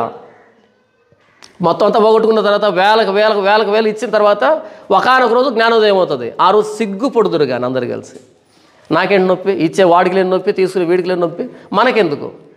బాధ్యత, నిజాయితీ. బయట వ్యక్తులు క్రైస్తవ్యాన్ని లేనిపోని మాటలు మాట్లాడుతున్నారు, క్రైస్తవులు ఇంత అమాయకులా, అజ్ఞానులా, ఇంత మూర్ఖులా, ఏది చెప్పినా వింటారా అనేటట్టుగా రోషం వహించి చెప్పాను. అందరు కలిసి ఏం చేశారు? మనల్ని బాధ్యతతో వ్యవహరించాల్సిన క్రైస్తవ నాయకత్వం మనుషులను చూసుకుంది. మనుషులు మనల్ని వదిలిపెడతారేమో, మనుషులు మమ్మల్ని చీకొడతారేమో, సబ్స్క్రైబర్లు పోతారేమో, వ్యూవర్షిప్ పోతుందేమో, కానుకలు ఆగుతాయేమో అని మనుషుల దయను సంపాదించుకోవడానికి ప్రయత్నం చేశారు. మనుషుల దయ వద్దు. ఇక్కడ ఏజ్కెళ్తూ దేవుడు అంటున్నాడు, నా మీద తిరుగుబాటు చేసిన వారి దగ్గరికి నేను పంపిస్తున్నా. ఈరోజు పాస్టర్ జాన్ పాల్ వాక్యాన్ని ఎవరు ప్రకటిస్తున్నా అంటే సువార్త మీద తిరుగుబాటు చేసినటువంటి వ్యక్తులకి ప్రకటిస్తున్నాడు. ప్రాణం దక్కితే చాలు, మనుషుల ప్రశంసలు అక్కర్లేదు. ఎందుకంటే సువార్తను పక్కన పెట్టి ఓదార్పు మాటలకి, సంతోషపెట్టే మాటలకి, అబద్ధపు అందమైన అబద్ధాలకి చెవి ఎగ్గినటువంటి ఈ ప్రపంచానికి మన వాక్యం ఎప్పుడు అర్థమవుతుంది? అర్థం కాదు వాక్యం. ఉదయం నుంచి ఇంతవరకు మాట్లాడుతున్నా, దేని గురించి మాట్లాడుతున్నా? ఏహెజ్కేలు గ్రంథం 48వ అధ్యాయం. కానీ మీరు బయటికి వెళ్ళి ఏ ప్రసంగానైనా తీసుకోండి, ఒక్క వచనం తీసుకొని వాళ్ళ ఇష్టం వచ్చిన సొంత కబుర్లు చెప్పుకుంటూ వెళ్తారు. కథలు, సాక్ష్యాలు, కాకమ్మ కబుర్లు చెప్పుకుంటూ వెళ్తారు. నాకు ఆశ్చర్యం అనిపించింది. కథలు చెప్తుంటే చప్పట్లు కొట్టుకుంటున్నారు, కథలు చెప్తూ ఉంటే హల్లెలూయా స్తోత్రాలు చెప్తూ ఉన్నారు. అంటే అంధకారంలో పెట్టేశారు. మనం చూస్తున్న క్రైస్తవం నిజమైన క్రైస్తవం కాదు, అంధకారంలో పెట్టేశారు ప్రజల్ని. నిజం తెలియకుండా అక్కడే ఉంచి పడేశారు. పై రాష్ట్రాల్లో, నార్త్ ఇండియా ఆ ప్రాంతాల్లో, బీహారు, మధ్యప్రదేశ్ ఆ పైన ఈ ప్రాంతాలు ఉన్నాయి కదా, ఆ ప్రాంతాలు ఏం చేస్తారు అంటే చదువు తక్కువ మనుషులకి చదువు తక్కువ. ఎందుకో తెలుసా? వీళ్ళు చదువుకుంటే ప్రశ్నిస్తారు, చదువుకుంటే మన దగ్గర నుంచి పక్కకి వెళ్ళిపోతారు, ఉద్యోగాలకు వెళ్ళిపోతారు. మన కాళ్ళ కింద ఉండాలి అంటే, మన చెక్కు చేతుల్లో ఉండాలంటే, మన దగ్గర బానిసలుగా ఉండాలంటే వీళ్ళకి చదువు ఇవ్వకూడదు, వీళ్ళని చదువుకోనివ్వకూడదు అని వాళ్ళకి చదువు లేకుండా చేశారు. ఎప్పుడైతే చదువుకుంటాడో ఆలోచిస్తాడు, చదువుకుంటాడో పెద్దోడవుతాడు. ఈరోజు క్రైస్తవ నాయకులు ఏ చర్చిలో అయితే 1000కు మించి వ్యక్తులు ఉన్నారో, 1000కు మించి సంఘం ఉందో, ఆ పాస్టర్లు కథలు చెప్పడం ప్రారంభించారు, మనుషులను ఆదరించడం ప్రారంభించారు, మనుషుల్ని ఓదార్చడం ప్రారంభించారు, మనుషులకి అందమైన అబద్ధాలు చెప్పడం స్టార్ట్ చేశారు, మనుషులకు సాక్ష్యాలు చెప్పడం స్టార్ట్ చేశారు, మనుషులకు స్వస్థతలు అద్భుతాలు అనేట్టుగా అలవాటు చేశారు. ఎందుకు అంటే వీళ్ళు ఆలోచిస్తే వీళ్ళు బ్రతకరు. వీళ్ళు ఆలోచిస్తే వాక్యం చెప్పినప్పుడు వీళ్ళు ఆలోచిస్తారు. వాక్యం చెప్పడం ప్రారంభిస్తే వీళ్ళు ఆలోచిస్తే అందరు దశం భాగం ఇవ్వరు, అందరూ కానుక ఇవ్వరు, ఆలోచిస్తారు, ఆలోచన పెరుగుతుంది. కాబట్టి ఆలోచన లేకుండా వాక్యాన్ని పక్కన పెట్టి కథలు చెప్పడం ప్రారంభించారు. జీవిత కథలు చెప్పడం స్టార్ట్ చేశారు, సాక్ష్యాలు చెప్పడం స్టార్ట్ చేశారు. అద్భుతాలు స్వస్థతలు అంటూ వాళ్ళని పదే పదే మందిరాలకు రప్పించుకునేదానికి అలవాటు పడ్డారు. మనం చూస్తున్నది నిజమైన క్రైస్తవ్యం కాదు. ఇది సువార్త మీద తిరుగుబాటు చేసిన క్రైస్తవ్యం. సువార్త ప్రభువైన యేసుక్రీస్తు వారి మరణ సమాధి పునరుద్ధానాలు బట్టి ప్రభువైన యేసుక్రీస్తు వారిలో మారు మనసు పశ్చాత్తాపం ద్వారా బాప్తిసం పొందే దానికి వాక్యం చెప్పబట్టంలే. వీళ్ళకి ఎంతసేపు నా డబ్బు ఎలా వస్తుంది అనేటట్టుగా వాక్యం చెప్తున్నారు. ప్రతి వాడి స్క్రీన్ మీద మీరు చూడండి, కలవరి టెంపుల్ సతీష్ కుమార్ దగ్గర నుంచి ప్రతి కార్పొరేట్ పాస్టర్ స్క్రీన్ మీద చూడండి. మీరు గూగుల్ పే, ఫోన్పే అకౌంట్ నెంబర్లు, క్యూఆర్ కోడ్లు ఉన్నాయి. ఎందుకు ఉన్నాయి అంటే వీళ్ళు మాట్లాడుతుంది డబ్బు కోసం. వీళ్ళు మాట్లాడుతున్న డబ్బు కోసం. కథలు, సాక్ష్యాలు, ఇలా సువార్తకు తిరుగుబాటు చేసినటువంటి ఈ వ్యక్తులకి వ్యతిరేకంగా మనం వాక్యాన్ని ప్రకటిస్తున్నప్పుడు మనల్ని ఏం చేస్తారు? గౌరవిస్తారా? గౌరవించరు. చూడండి ఏం మాట్లాడుతున్నాడు ఆయన. నా మీద తిరుగుబాటు చేసిన జనుల యొద్దకు, ఇశ్రాయేలు యొద్దకు నేను పంపుతున్నాను. వారును వారి పితరులను నేటి వరకు నా మీద తిరుగుబాటు చేసిన వారు సిగ్గుమాలిన వారును కఠిన హృదయంలో ఉన్నారు. వారి యొద్దకు నేను నిన్ను పంపుతున్నాను. వారు తిరుగుబాటు చేయవారు కనుక వారు వినినను వినకపోయినను తమ మధ్య ప్రవక్త ఉన్నాడని వారు తెలుసుకున్నట్లు ప్రభువుకు యెహోవా ఎలాగో సెలవిచ్చుచున్నాడని నీ వారికి ప్రకటింపవలెను. వాళ్ళు విన్నా వినకపోయినా యెహోవా ప్రవక్త మన మధ్య ఉన్నాడనే సాక్ష్యం కోసం నువ్వు ప్రకటించాల్సి ఉంది అంటున్నాడు యెహెజ్కేలుతో. వాళ్ళు తిరుగుబాటు చేశారు, వాళ్ళ పితరులు తిరుగుబాటు చేశారు. తిరుగుబాటు చేసిన వాళ్ళకి నువ్వేం చేస్తావు? నిరుత్సాహపడద్దు. యెహోవా ఎలాగో సెలవిచ్చుతున్నాడని ప్రకటిస్తూనే ఉండాలి. ప్రభు వాళ్ళు వినట్లేదు, వినకపోయినా చెప్పాలి. వాళ్ళు వింటున్నారు, విన్నా చెప్పాలి, వినకపోయినా చెప్పాలి. ఎందుకంటే దేవుడు సాక్షార్థంగా మనకి ఇచ్చిన పరిచర్య ఇదే. సాక్షార్థంగా ఇచ్చిన పరిచర్య ఇది. భయపడిపోయారు క్రైస్తవ నాయకులు గత 2 నెలలుగా. ఈ మాట చెబితే మమ్మల్ని అన్సబ్స్క్రైబ్ చేస్తారేమో, మమ్మల్ని చూడరేమో, మమ్మల్ని మీటింగ్లకు పిలవరేమో, మా కానుకలు పంపించరేమో, మేము క్రైస్తవ్యంలో శత్రువులాగా మారిపోతామేమో. మనకెందుకు వచ్చిన గొడవ ఇది? మన పని మనం చేసుకుందాం. వాళ్ళు చావాల్సి వస్తారు, మనకెందుకు? కొద్ది రోజులు మౌనం వహిద్దాం, తర్వాత అంతా మామూలు అయిపోతుంది, మరలా ఎవరి పని వాళ్ళు చేసుకుందాం అని తేలుగుట్టిన దొంగల్లాగా మౌనం వహించారు. తేలుగుట్టిన దొంగల్లాగా. యెహెజ్కేలుతో దేవుడు అంటున్నాడు, వాళ్ళు తిరుగుబాటు చేసిన వారు, వారి పితరులు తిరుగుబాటు చేసిన వారు, వాళ్ళు విన్నా వినకపోయినా నువ్వేం చేయాలి? ప్రకటించాలి. ఎవరు మైక్ తీసుకొచ్చారు? ఇంకొకటి స్వార్థ మనువేనా? ఇక్కడ మైకులకు చస్తుంటే ఇంకొక మైక్ పట్టుకొచ్చావా? వాళ్ళు వినను వినకపోయినను ఎవరు మన మాట వింటారు, ఎవరు మన మాట వినరు అనేది వద్దు. ఒక సేవకుడు ఎవరు అంటే వాళ్ళు వింటున్నారా లేదా పట్టించుకునేవాడు కాదు. ప్రభువు చెప్పమన్నాడా లేదా అంతే. ప్రభువు చెప్పమన్నాడు అంతే. వాళ్ళు విన్నా వినకపోయినా చెప్పాల్సిందే. యోహాను సువార్త 12వ అధ్యాయంలో ఒక అద్భుతమైన మాట రాయబడింది. యోహాను సువార్త 12వ అధ్యాయము చూడండి 43వ వచనం. వారు దేవుని మెప్పు కంటే మనుషుల మెప్పును ఎక్కువగా అపేక్షించరే. వారు దేవుని మెప్పు వద్దంట. వాళ్ళకి ఏ మెప్పు కావాలంట? మనుషుల మెప్పు. పాస్టర్ జాన్ పాల్కి మనుషుల మెప్పు వద్దు. దేవుని ప్రేమించే వాళ్ళు మనల్ని ప్రేమిస్తారు. దేవుని సువార్త అన్యాయం అయిపోతూ ఉంటే సువార్త స్థానంలో ఓదార్పు మాటలు, అందమైన కథలు, అబద్ధపు సాక్ష్యాలు, నకిలీ స్వస్థతలు, ఆదరణ మాటలు, మనిషిని సంతోషపెట్టే మాటలు వస్తూ ఉంటే వాటికి చప్పట్లు కొడుతూ ఉన్న వ్యక్తులు మన వాక్యాన్ని ఎందుకు వింటారు? మనల్ని ఎందుకు ప్రేమిస్తారు? వద్దు. ఒక వ్యక్తి నాతో ఒక మాట అన్నాడు, అంటే ఒక దైవజనుడు ఒక మాట చెప్పాడు. అదేంటంటే, నీవు ప్రసంగం చేసేటప్పుడు నీ ఎదురుగా ఒక 100 మంది వెధవలు నీకు చప్పట్లు కొట్టడం కావాలన్నా, లేకపోతే ఒక వ్యక్తి ఆలోచించడం కావాలనా అని అంటాడు. వేదిక మీదకి వచ్చేటప్పుడు నాకు నేను వేసుకున్న ప్రశ్న, లేదా నిజమైన దైవజనులు వేసుకోవాల్సిన ప్రశ్న, ఏ ప్రశ్న వేసుకోవాలి? నేను ప్రసంగం చేసేటప్పుడు 100 మంది వెధవలు నా ప్రసంగానికి చప్పట్లు కొట్టడం కావాలనా, లేకపోతే ఒక్కడు ఆలోచించడం కావాలనా? ఏది బాగుంటుంది? ఏది బాగుంటుంది? రాజకీయ నాయకులు కనుకో 100 మంది వెధవలు చప్పట్లు కొట్టచ్చు, అంతే కదా? రాజకీయ నాయకుడు ప్రసంగం చేస్తూ ఉన్నప్పుడు చప్పట్లు కొట్టేది ఎవరు? వేసుకున్న వాళ్ళు కదా. రాజకీయ నాయకులు మీటింగ్లు పెడతారు చూడండి. ఇక్కడ మీటింగ్ పెట్టారనుకో, చుట్టుపక్కలకి లారీలు, వ్యాన్లు, ఆటోలు, జీబులు వెళ్తాయి. ఎందుకని? ఒక్కొక్కడికి 500, ఒక బిర్యానీ ప్యాకెట్, ఒక సారాయి బాటిల్. రారా? అక్కడ పోయి ఏం చేయాలి? ఏం చేద్దాం?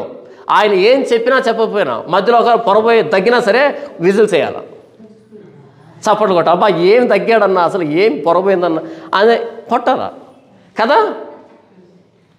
మనం మాట్లాడుతున్నప్పుడు, ఒక పాస్టర్ మాట్లాడుతున్నప్పుడు 100 మంది వెధవలు చప్పట్లు కొట్టారంటే దాని అర్థం నువ్వు వెధవు అని అర్థం.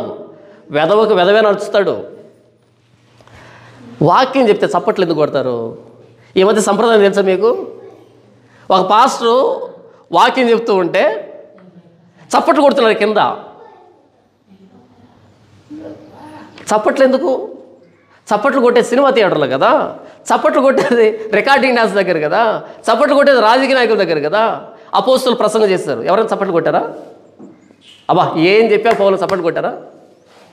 కొట్టలే, రాళ్ళు తీసుకొని కొట్టారు ఆయన్ని. చప్పట్లు కొట్టకుండా రాళ్ళతో కొట్టారు ఆయన్ని. యేసుప్రభు ప్రసంగం చేశాడు, అబ్బా ఏం చెప్పా ప్రసంగం, చప్పట్లు కొట్టారా? ఆయన పట్టుకొని ఫస్ట్ ప్రసంగం ఆయన్ని పట్టుకొని వెళ్ళి కొండపేటు మీద నుంచి తలకిందులుగా పడదోయాలంట. అబ్బా ఏం ప్లాన్ వేశారు. యేసుప్రభు తప్పించుకొని పోయాడు. ఎప్పుడు ప్రసంగం ఎత్తుకున్నా అందరు రాళ్ళు ఎత్తుకున్నారు. యేసుప్రభు తప్పించుకొని పోవడం. యేసుప్రభు ప్రసంగం చేస్తూ ఉంటే పడని చప్పట్లు, అపోస్తులు ప్రసంగిస్తున్నప్పుడు పడని చప్పట్లు, ప్రవక్తలు ప్రసంగం చేసినప్పుడు పడని చప్పట్లు, ఈరోజు నువ్వు చేతితే చప్పట్లు పడుతున్నాయంటే ఏంటి దాని అర్థం? ఇంకో చర్చిలో వాళ్ళు చప్పట్లు కొట్టరు, మామూలుగా ఎడిటింగ్లో యాడ్ చేస్తున్నారు చప్పట్లని. ఎడిటింగ్ చేస్తారు వీడియోని, ఎడిటింగ్లో చప్పట్లు యాడ్ చేస్తున్నారు. ఎందుకు చప్పట్లు పడుతున్నాయి ప్రసంగిస్తున్నప్పుడు? నాకు ఎక్కడైనా ప్రసంగిస్తున్నప్పుడు ఎవరైనా చప్పట్లు కొడితే భలే చిరాకు వస్తుంది. ఎందుకంటే ఒక 2-3 నిమిషాలు వృధా, టైం వేస్ట్. అందుకని నా ప్రసంగం ఎవరు చప్పట్లు కొట్టరు. కొడితే కనుక చెప్తాను కొట్టకండి. కొంతమంది కూర్చుంటారు ఎదురుగా, ప్రసంగం ఎదురుగా. నేను ఏదైనా చెప్పగానే ఆమేన్ ఆమేన్ అంటారు. నేను చెప్తాను బ్రదర్ ప్లీజ్ అలా అనకండి, మీరు అంత ఓవర్ యాక్షన్ చేయకండి. ఎందుకంటే వీళ్ళు ఏదో పెద్ద వింటున్నట్టు, ఈ పాయింట్ ఎప్పుడు వినలేదు కాబట్టి ఆమేన్ అన్నట్టు ఓవర్ యాక్షన్ చేసే ప్రయత్నం చేస్తారు. ప్లీజ్ బ్రదర్ ఆమేన్ చెప్పకండి, మనసులో చెప్పుకోండి. నాకు వినపడితే డిస్టర్బెన్స్ అవుతుందని చెప్తాను. ఆమేన్ చెప్పకూడదు, స్తోత్రం అల్లుడు ఏం చెప్పకూడదు అని చెప్పేటప్పుడు మర్యాదగా వినాలి అంతే. యేసు ప్రభు ప్రసంగం అలాగే జరిగింది. ఆయన ప్రసంగిస్తున్నప్పుడు ఎవరైనా కిసుక్కు మనలే. ఎందుకని? టీచర్ చెప్పేటప్పుడు స్టూడెంట్స్ చప్పట్లు కొట్టరు. సినిమా థియేటర్ మీద హీరో డ్యాన్స్ చేస్తున్నప్పుడు చప్పట్లు కొడతారు ప్రేక్షకులు. నటన, డ్రామా. ఎందుకు ఇలా చప్పట్లు కొట్టించుకున్నారు తెలుసా మీకు ఆ విషయం? చూసే వ్యక్తులకి ఈయన పెద్ద ప్రసంగికుడు, ఈ మాట ఎవరు చెప్పలేదు ఇంతవరకు అనే ఆలోచన పుట్టించడానికి. ఉదాహరణకి ఇప్పుడు మీరు 10 మంది వచ్చారనుకోండి, ఇంకిద్దరు కొత్త వాళ్ళు వచ్చారనుకోండి, నేను ఒక మాట చెప్పగానే మీరు చప్పట్లు కొట్టారనుకో, ఆటోమేటిక్గా ఇద్దరు కూడా చప్పట్లు కొడతారు. ఎందుకని? ఈయన పెద్దోడు, వీళ్ళందరికీ అర్థమైంది, వీళ్ళందరూ చప్పట్లు కొట్టారు, మనకి అర్థం కాలేదని. అలా చప్పట్లు కొట్టేదానికి అలవాటు పడ్డారు. ఎందుకు? హరిదాసులా మీరేమైనా సినిమా యాక్టర్లా? మీరేమైనా రాజకీయ నాయకులా? ఎవడు ప్రసంగం చేస్తూ ఉంటే చప్పట్లు కొట్టించుకుంటూ ఉంటాడో వాడు దొంగ. ఎవడు ప్రసంగం పేరుతో చప్పట్లు కొట్టించుకుంటూ ఉంటాడో వాడు దొంగ. మీరు ఎప్పుడైనా చూడండి, రికార్డింగ్ డాన్స్లో డాన్స్ చేస్తారా, అక్కడ మైక్ తీసుకుంటాడు, అక్కడ చప్పట్లు కొట్టండి అబ్బా అని అడుగుతాడు. అందరూ ఇట కొడతారు, ఏదో వర్షం పడి ఆగిపోయినట్టుగా. మీ చప్పట్లే మాకు బలాన్ని ఇస్తాయి. ఒక కళాకారుడికి ఏం కావాలంట? ఒక కళాకారుడికి చప్పట్లే, కానీ కొట్టని చప్పట్లు 3-4 సార్లు కొట్టించుకుంటారు. ఒక డైలాగ్ చెప్తాడు చప్పట్లు. ఎందుకని? కళాకారుడికి ఏం కావాలి?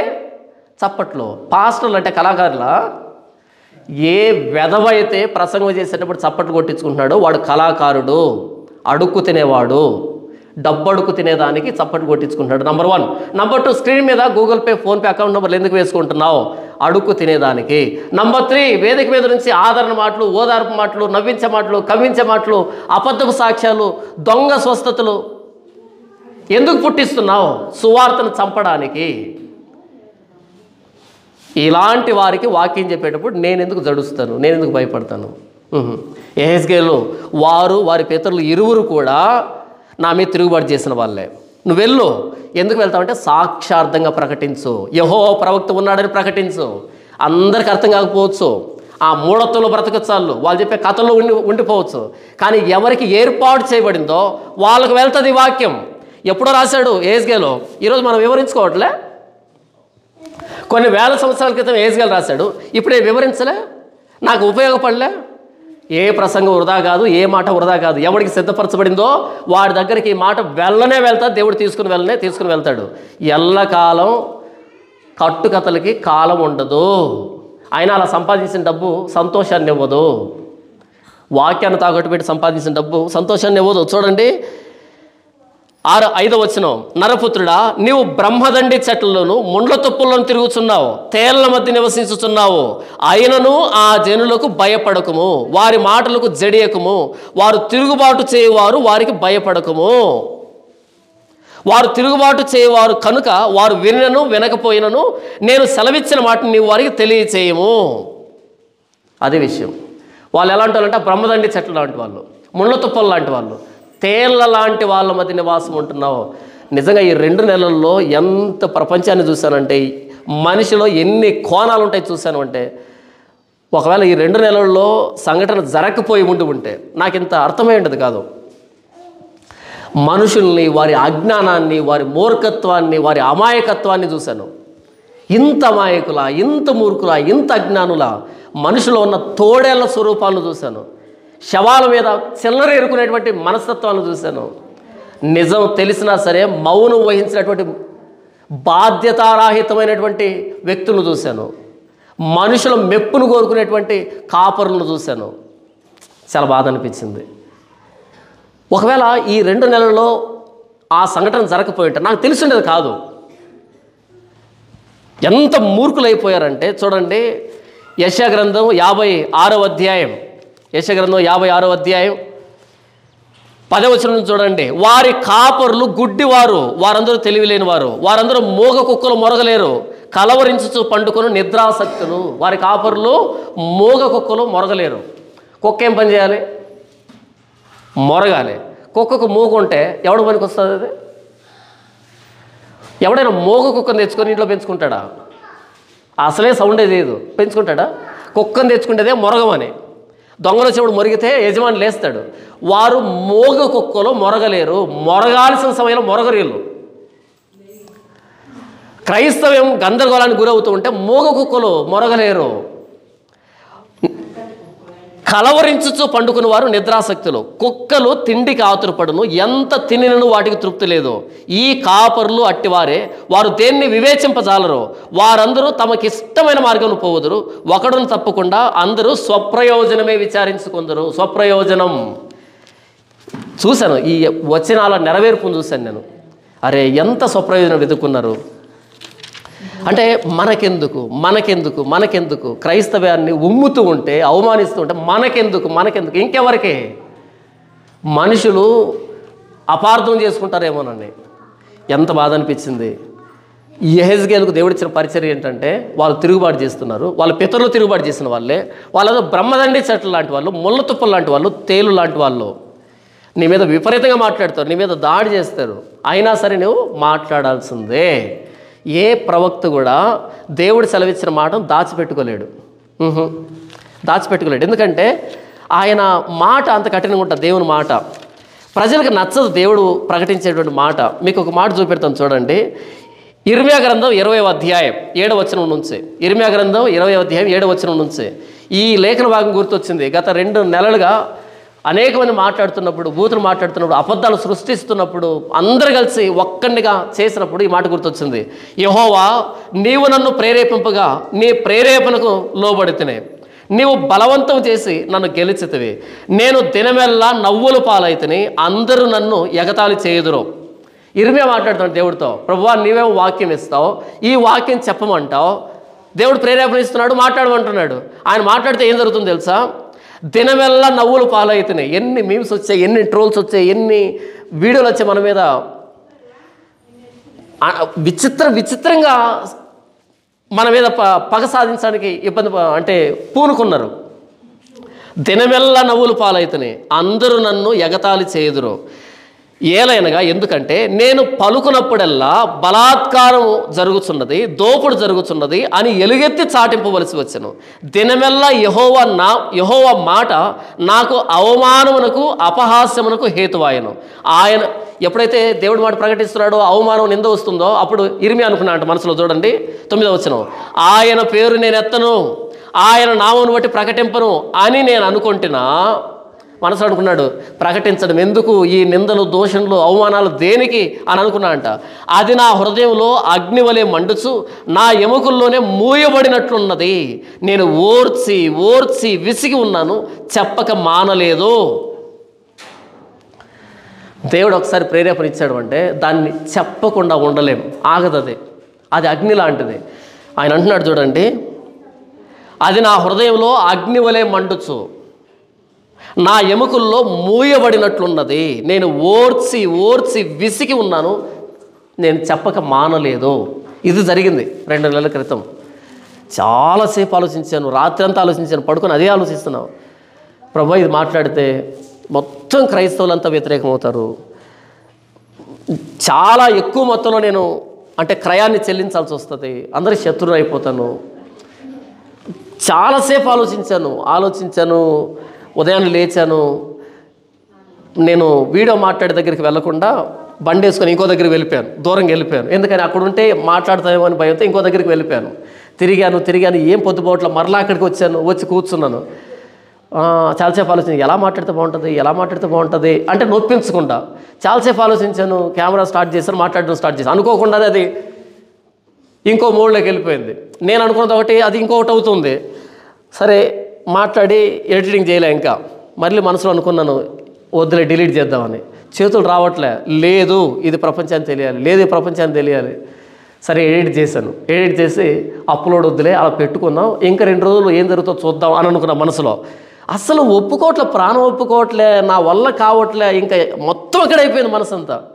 అప్లోడ్ చేశాను. ఎలా చేశాను? ప్రైవేట్లో పెట్టాను. మరలా ఎవరికి కనపడకుండా ప్రైవేట్లో అప్లోడ్ పెట్టి వేరే వ్యక్తికి, అంటే మన ఛానల్ రన్ చేసి ఫోన్ చేసి, అన్న ఈ విధంగా వీడియో మాట్లాడానంటే ఎందుకు మాట్లాడావు అని ఆయన షాక్ అయ్యాడు. ఎందుకని ఇప్పుడు ప్రపంచం ఎలాగుంది, ఎంత ఉద్రేకం ఉంది, ఇలాంటప్పుడు మాట్లాడతావా అని ఆయన అన్నాడు. లేదన్నా ఇది నాకు మాట్లాడాలనిపించి దేవుడు నన్ను ప్రేరేపిస్తున్నాడంటే ఆయన ఉండి లేదు ఇది చాలా ప్రమాదం, చాలామంది వ్యతిరేకం అవుతారు, అసలు ఏమవుతుందో చూడని 1 గంట నాకు ఆయనకు మధ్య వాదోపవాదం. ఆయన ప్రశ్న అడుగు, నేను సమాధానం చెప్పను. 1 గంట చిట్ట మాట్లాడు. నాకు సంబంధం లేదు, నువ్వు పబ్లిక్ చేయమంటే పబ్లిక్ చేస్తాను, ప్రైవేట్లో పెట్టమంటే ప్రైవేట్లో పెడతాను, తర్వాత ఏం జరిగినా నాకు సంబంధమే లేదన్నాడు ఆయన. అప్పటి కేసు పెట్టే అవకాశం కూడా ఉంది, మా మనోభావాలు దెబ్బతిన్నాయని కేసు పెట్టే అవకాశం కూడా ఉంది. మనసులో తీర్మానం చేస్తున్నాను, కేసులు పడతాయా? ఓకే, కేసులు పడితే ఏం జరగబోతుంది, ఏంటి పరిస్థితి ఏంటి? ఒక కేసును ఎదుర్కొందాం, ఓకే అందరూ వ్యతిరేకత వస్తుంది, ఓకే వ్యతిరేకతను ఎదుర్కొందాం, నాకు ఒక సాటిస్ఫాక్షన్ కావాలి. ఎందుకని దేవుడిచ్చిన ప్రేరేపణ, నేను నీకు నిజాన్ని తెలియజేశాను, ఇది నిజం. ఇది లోపల ఎలాగుందంటే మంట మండుతున్నట్టుంది, అది బయటకు రాకపోతే కాల్చేస్తాను, దహించేస్తుంది అనుకున్నాను. ఇది చెప్పిన తర్వాత ప్రపంచం నన్ను చెడ్డనొచ్చు, కానీ నాకు తృప్తి ఉంటుంది, ఒక సాటిస్ఫాక్షన్ ఉంటుంది. నిజం చెప్పాను, ఆయన నాకు ఇచ్చిన దాన్ని నిజం చెప్పాను. కనీసం ఒక్కడైనా ఆలోచించనివ్వు, నిస్వార్థంగా నిజం చెప్పాను.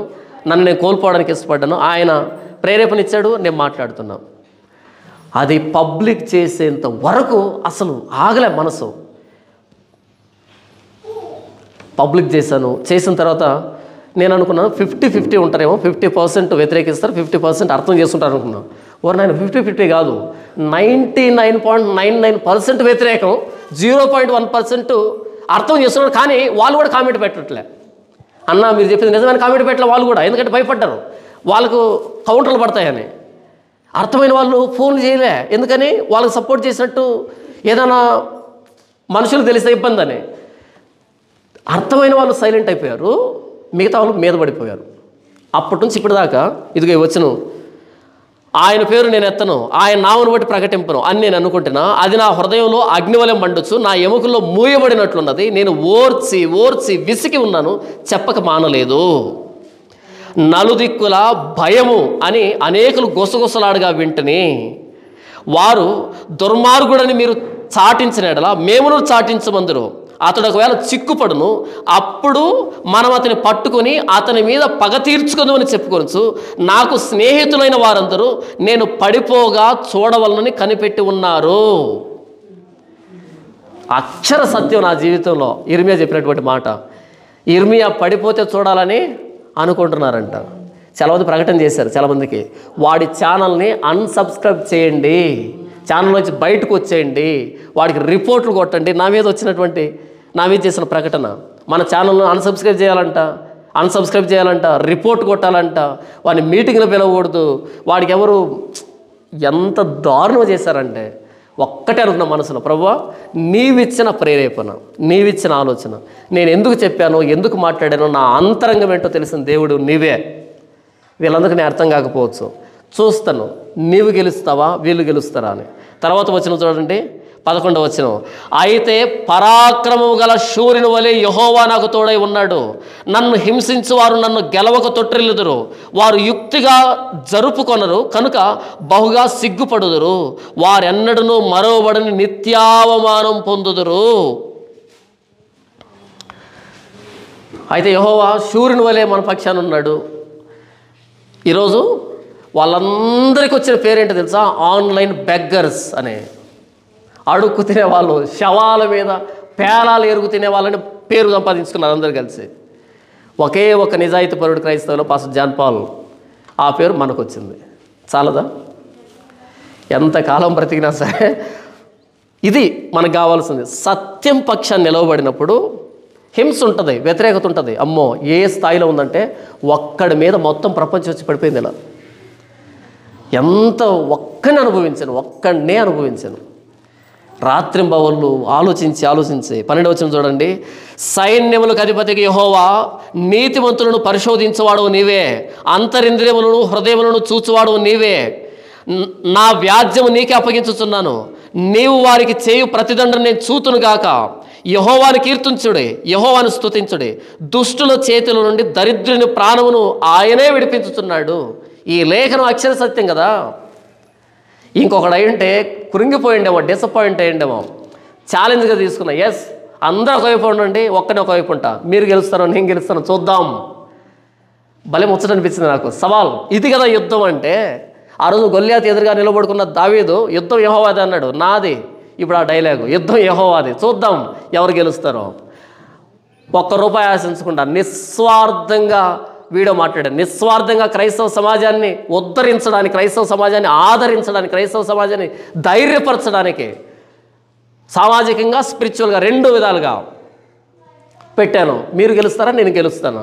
ఈరోజు అందరూ ఒక తాటి మీదకి వచ్చారు. ఏ తాటి మీదకి? బెగ్గర్స్. ఎవరు? అడుగు తినే వాళ్ళంతా బెగ్గర్స్ అయ్యారు.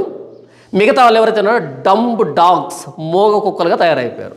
మనకెందుకు ఇంకెవరికి? ఇది? ఇది విశ్వాస గృహం, క్రైస్తవ విశ్వాస గృహం. ఇందులో ఏం జరిగినా అందరికీ కదా. మనకెందుకు? డంబ్ డాగ్స్ అయ్యారు, మోగ కుక్కలు అయ్యారు. వాళ్ళు ఆన్లైన్ బెగ్గర్స్ అయ్యారు. ఈరోజు ప్రపంచం నిజాయితీ పరులంగా నిలబడ్డ ప్రపంచం ఎదురుగా నిజాయితీ పరుడు ఉన్నాడు ఒకడు. బైబిల్లో ఉన్నదే చెప్తాడు, నిజం అంటే నిజం అంటాడు, అబద్ధం అంటే అబద్ధం అంటాడు. ఈ పేరు సంపాదించుకున్నాం. యెహెజ్కేలుతో దేవుడు అంటున్నాడు, యెహెజ్కేలు, వారు వినినను వినకపోయినను వారికి యెహోవా ఎలాగో సెలవిచ్చుచున్నాడని ప్రకటించు. వాళ్ళు బ్రహ్మదండి చెట్ల లాంటి వాళ్ళు నాకు తెలుసు, ముళ్ళ తుప్పలు లాంటి వాళ్ళు నాకు తెలుసు, తేల లాంటి వాళ్ళు నాకు తెలుసు. అయినా సరే నేను నిన్ను కాపాడుతా, నేను నిన్ను తోడై ఉంటా. ఈ 2 నెలలుగా నన్ను కాపాడింది, నడిపించింది, తోడై ఉన్నదే ఆయనే తోడై ఉన్నాడు, ఆయన నడిపించాడు. ఇదంతా ఎందుకు చెప్పాను అంటే 30వ సంవత్సరం 4వ నెలలో యెహెజ్కేలు కెబారు నదీ ప్రదేశంలో కూర్చొని, నేను యాజకుని కావాలి, నేను పరిచారం చేయాలి, దేవుడికి సేవ చేయాలి, కానీ ఈ చెరలోకి వచ్చాను, చెరలో నివాసం ఉంటున్నాను అని బాధపడుతూ ఉంటే దేవుడు ప్రత్యక్షమయ్యాడు. యెహోవా ప్రభావ స్వరూప దర్శనం ప్రత్యక్షమైంది. యెహెజ్కేలు బయలుదేరి వెళ్ళు, నేను నిన్ను యాజకుడిగా ఏర్పాటు చేసుకుంటున్నా. యెరూషలేములో ఉంటే యాజకత్వం వేరే, ఇక్కడ యాజకత్వం వేరే, యాజకుడిగా పనిచేయి అని ఆ రోజు పరిచర్యకు పురమాయించాడు. మొదటి అధ్యాయం చివరిలో, రెండవ అధ్యాయం ప్రారంభంలో అలా పరిచర్య ప్రారంభించాడు. రెండవ అధ్యాయం, మూడవ అధ్యాయం, నాలుగవ అధ్యాయం దాటి 48వ అధ్యాయం చివరి వచ్చేటప్పటికి రాయబడిన మాట ఏంటంటే, యెహోవా ఆ పట్టణంలో ఉన్నాడు. యెహోవా ఎక్కడున్నాడంట? ఆ పట్టణంలో. 35వ వచనం, దాని కైవారం 18,000 కొలకర్రల పరిమాణం. యెహోవా ఉండు స్థలమని నాటి నుండి ఆ పట్టణమునకు పేరు. 48 అధ్యాయాలు ప్రయాణం చేస్తే ఏం జరిగింది? ఆ పట్టణంలోకి మరలా యెహోవా వచ్చాడు. ఆ కేబార్ నదీ ప్రదేశం నుంచి, ఆ బబులోను నుంచి యెహోవా మహిమ, యెహోవా ఎక్కడికి వచ్చాడంట? మరలా ఈ నూతన యెరూషలేముకి వచ్చాడు. ఇది పరిచర్య. ఎక్కడ యెహోవా లేడో, ఎక్కడ దేవుడు లేడో, ఎక్కడ దేవుడికి విరోధంగా తిరుగుబాటు చేస్తున్నారో అక్కడికి వెళ్ళాలి పరిచర్య పేరుతో. వాళ్ళకే స్వార్థ చెప్పాలి, వాళ్ళకే వాక్యం చెప్పాలి. వాళ్ళు మన మీద ఎన్ని మాట మాట్లాడినా సై అంటే సై అంతే, వెనక తగ్గేదిలే. ఏం చేసుకుంటావో చేసుకో, వాక్యం చెప్పడమే. ఎవడికి భయపడేది లేదు, ఎవడికి జంకేది లేదు. ఎందుకంటే ఆయన మాటలు ఇస్తున్నాడు, ఆయన మాట్లాడమని చెప్తున్నాడు. మాట్లాడదాం. ఎంతవరకు మాట్లాడతాం? వీళ్ళంత దొంగలనేంతవరకు, మరలా క్రైస్తవ్యంలో వాక్య అధికారం స్థాపించబడేంత వరకు, మరలా క్రైస్తవ్యంలో సువార్త మాత్రమే ప్రకటించబడేంత వరకు, ఈ ప్రాస్పరిటీ గాస్పుల్ ప్రీచర్స్ అంతా వెళ్ళిపోయేంత వరకు, జనులు హితబోధన కాకుండా దురద చెవులు కలిగిన వారై తమ స్వకీయ దురాశలకు అనుకూలమైన బోధకులను తమ కోసం పోగు చేసుకొని సత్యమునకు చెవినేక కల్పనాకథలో తిరిగే కాలం వస్తున్నాడే. ఈ కల్పనాకథలు పోవాలి, దురద చెవులు పోవాలి, వాక్యానికి మాత్రం పెద్దపీట వేసేంత వరకు పరిచర్య చేస్తాం. బబులోన్లో కేబార్ నది ప్రదేశంలో ఉండవలసిన దేవుడు మరలా ఈ పట్టణంలోకి వచ్చి అక్కడ నివాసం ఉండే, యెహోవా నివసించే స్థలమని, యెహోవా ఉండే స్థలమని ఆ పట్టణానికి పేరు పెట్టేంత వరకు పరిచర్య చేశాడు యెహెజ్కేలు. ఎంత శ్రమ ఎదుర్కొన్నాడు, ఎన్ని బాధలు ఎదుర్కొన్నాడు, ఎంత వ్యతిరేకత ఎదుర్కొన్నాడు. 24వ అధ్యాయంలో యెహెజ్కేలు భార్య మరణించింది. యెహెజ్కేలు ఏడ్చొద్దు. 24వ అధ్యాయంలో యెహెజ్కేలు భార్య మరణిస్తే ఏడ్చొద్దు, చేయాల్సిన పని ఉంది, ప్రకటించు. అదేంటి ప్రభువా, నిట్టూర్పు విడువు కానీ ఏడవద్దు, పరిచర్య చేయి. అలా పరిచర్య చేశాడు. 390 దినాలు ఇటువైపు పడుకో, 90 దినాలు ఇటువైపు పడుకో. ప్రభువా కష్టం కదా, భరించు ఇశ్రాయేలు దోషాన్ని 390 రోజులు భరించు, 90 రోజులు యూదావారి దోషాన్ని. ఇదిగో ఆవు పేడనిస్తున్నా, దీంతో వంట వండుకో. ప్రభు ఇంత నిషిద్ధమైందని ఎలా తినాలి? వారు నిషిద్ధమైన దాన్ని తింటారని గుర్తుగా తిను.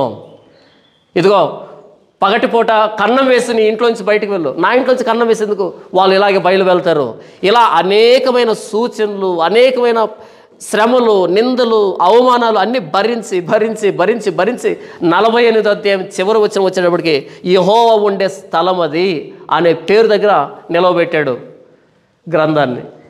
మొదటి అధ్యాయంలో యెహోవా మహిమ కేబారు ప్రదేశంలో కనపడితే ఆ యెహోవా మహిమను మరలా ఇశ్రాయేలు దేశాన్ని తీసుకుని వచ్చి, యెరూషలేము తీసుకుని వచ్చి ఆ పరిశుద్ధ పట్టణంలో యెహోవా ఉండే స్థలం అనే పేరు, దాని పేరు యెరూషలేము కాదా, దాని పేరు పరిశుద్ధ పట్టణం కాదా, అది యెహోవా ఉండే స్థలం. దాని పేరు యెహోవా ఎక్కడుంటే అది పరిశుద్ధం. అక్కడ ఆగింది యెహెజ్కేలు గ్రంథం. దానికి యెహెజ్కేలు కోల్పోయింది, చాలా కోల్పోయాడు. మీరు చూడండి తర్వాత మరలా యెహెజ్కేలు గ్రంథం మొదటి అధ్యాయం నుంచి ఎంత కోల్పోయాడు, ఎంత వ్యతిరేకత. ఇక ఇర్మియా విషయానికి వస్తే, ఇర్మియాకు జరిగిన దాడి అంతా ఇంత కాదు. 11వ అధ్యాయంలోను, 20వ అధ్యాయంలోను, 26వ అధ్యాయంలోను, 32వ అధ్యాయంలోను, 38వ అధ్యాయంలోను ఎంత దాడి జరిగింది ఆయన మీద. 20వ అధ్యాయంలో అయితే పశువురు అనే యాజకుడు చెంప మీద కొట్టి లోపల పడింది అంటాడు. తర్వాత 26వ అధ్యాయం అయితే అందరు కలిసి వీడు మరణానికి పాత్రుడు అని చెప్పి తీసుకొని వస్తారు. అప్పుడు మీకా గ్రంథాన్ని కోట్ చేసి అక్కడి నుంచి బయటకు వస్తాడు. యెహెజ్కేలు ఇర్మియా పక్కన ఉన్న వ్యక్తి మీకా గ్రంథాన్ని చూపించి మీకా కూడా ఇదే చెప్పాడని అక్కడ బయట తీసుకొస్తాడు. మరణదండం విధిస్తాడు 26వ అధ్యాయంలో. 32వ అధ్యాయంలో, 38వ అధ్యాయంలో ఆయన గోతులు దింపుతారు. నీళ్ళు లేనట్టు గోతులో దిగబడిపోతాడు లోపలికి. ఆయన 3 రోజులు భోజనపానం లేకుండా ఇంత శ్రమను ఉపయోగిస్తాడు దేవుని మాటలు ప్రకటించేదానికి. సిద్ధికే వస్తాడు.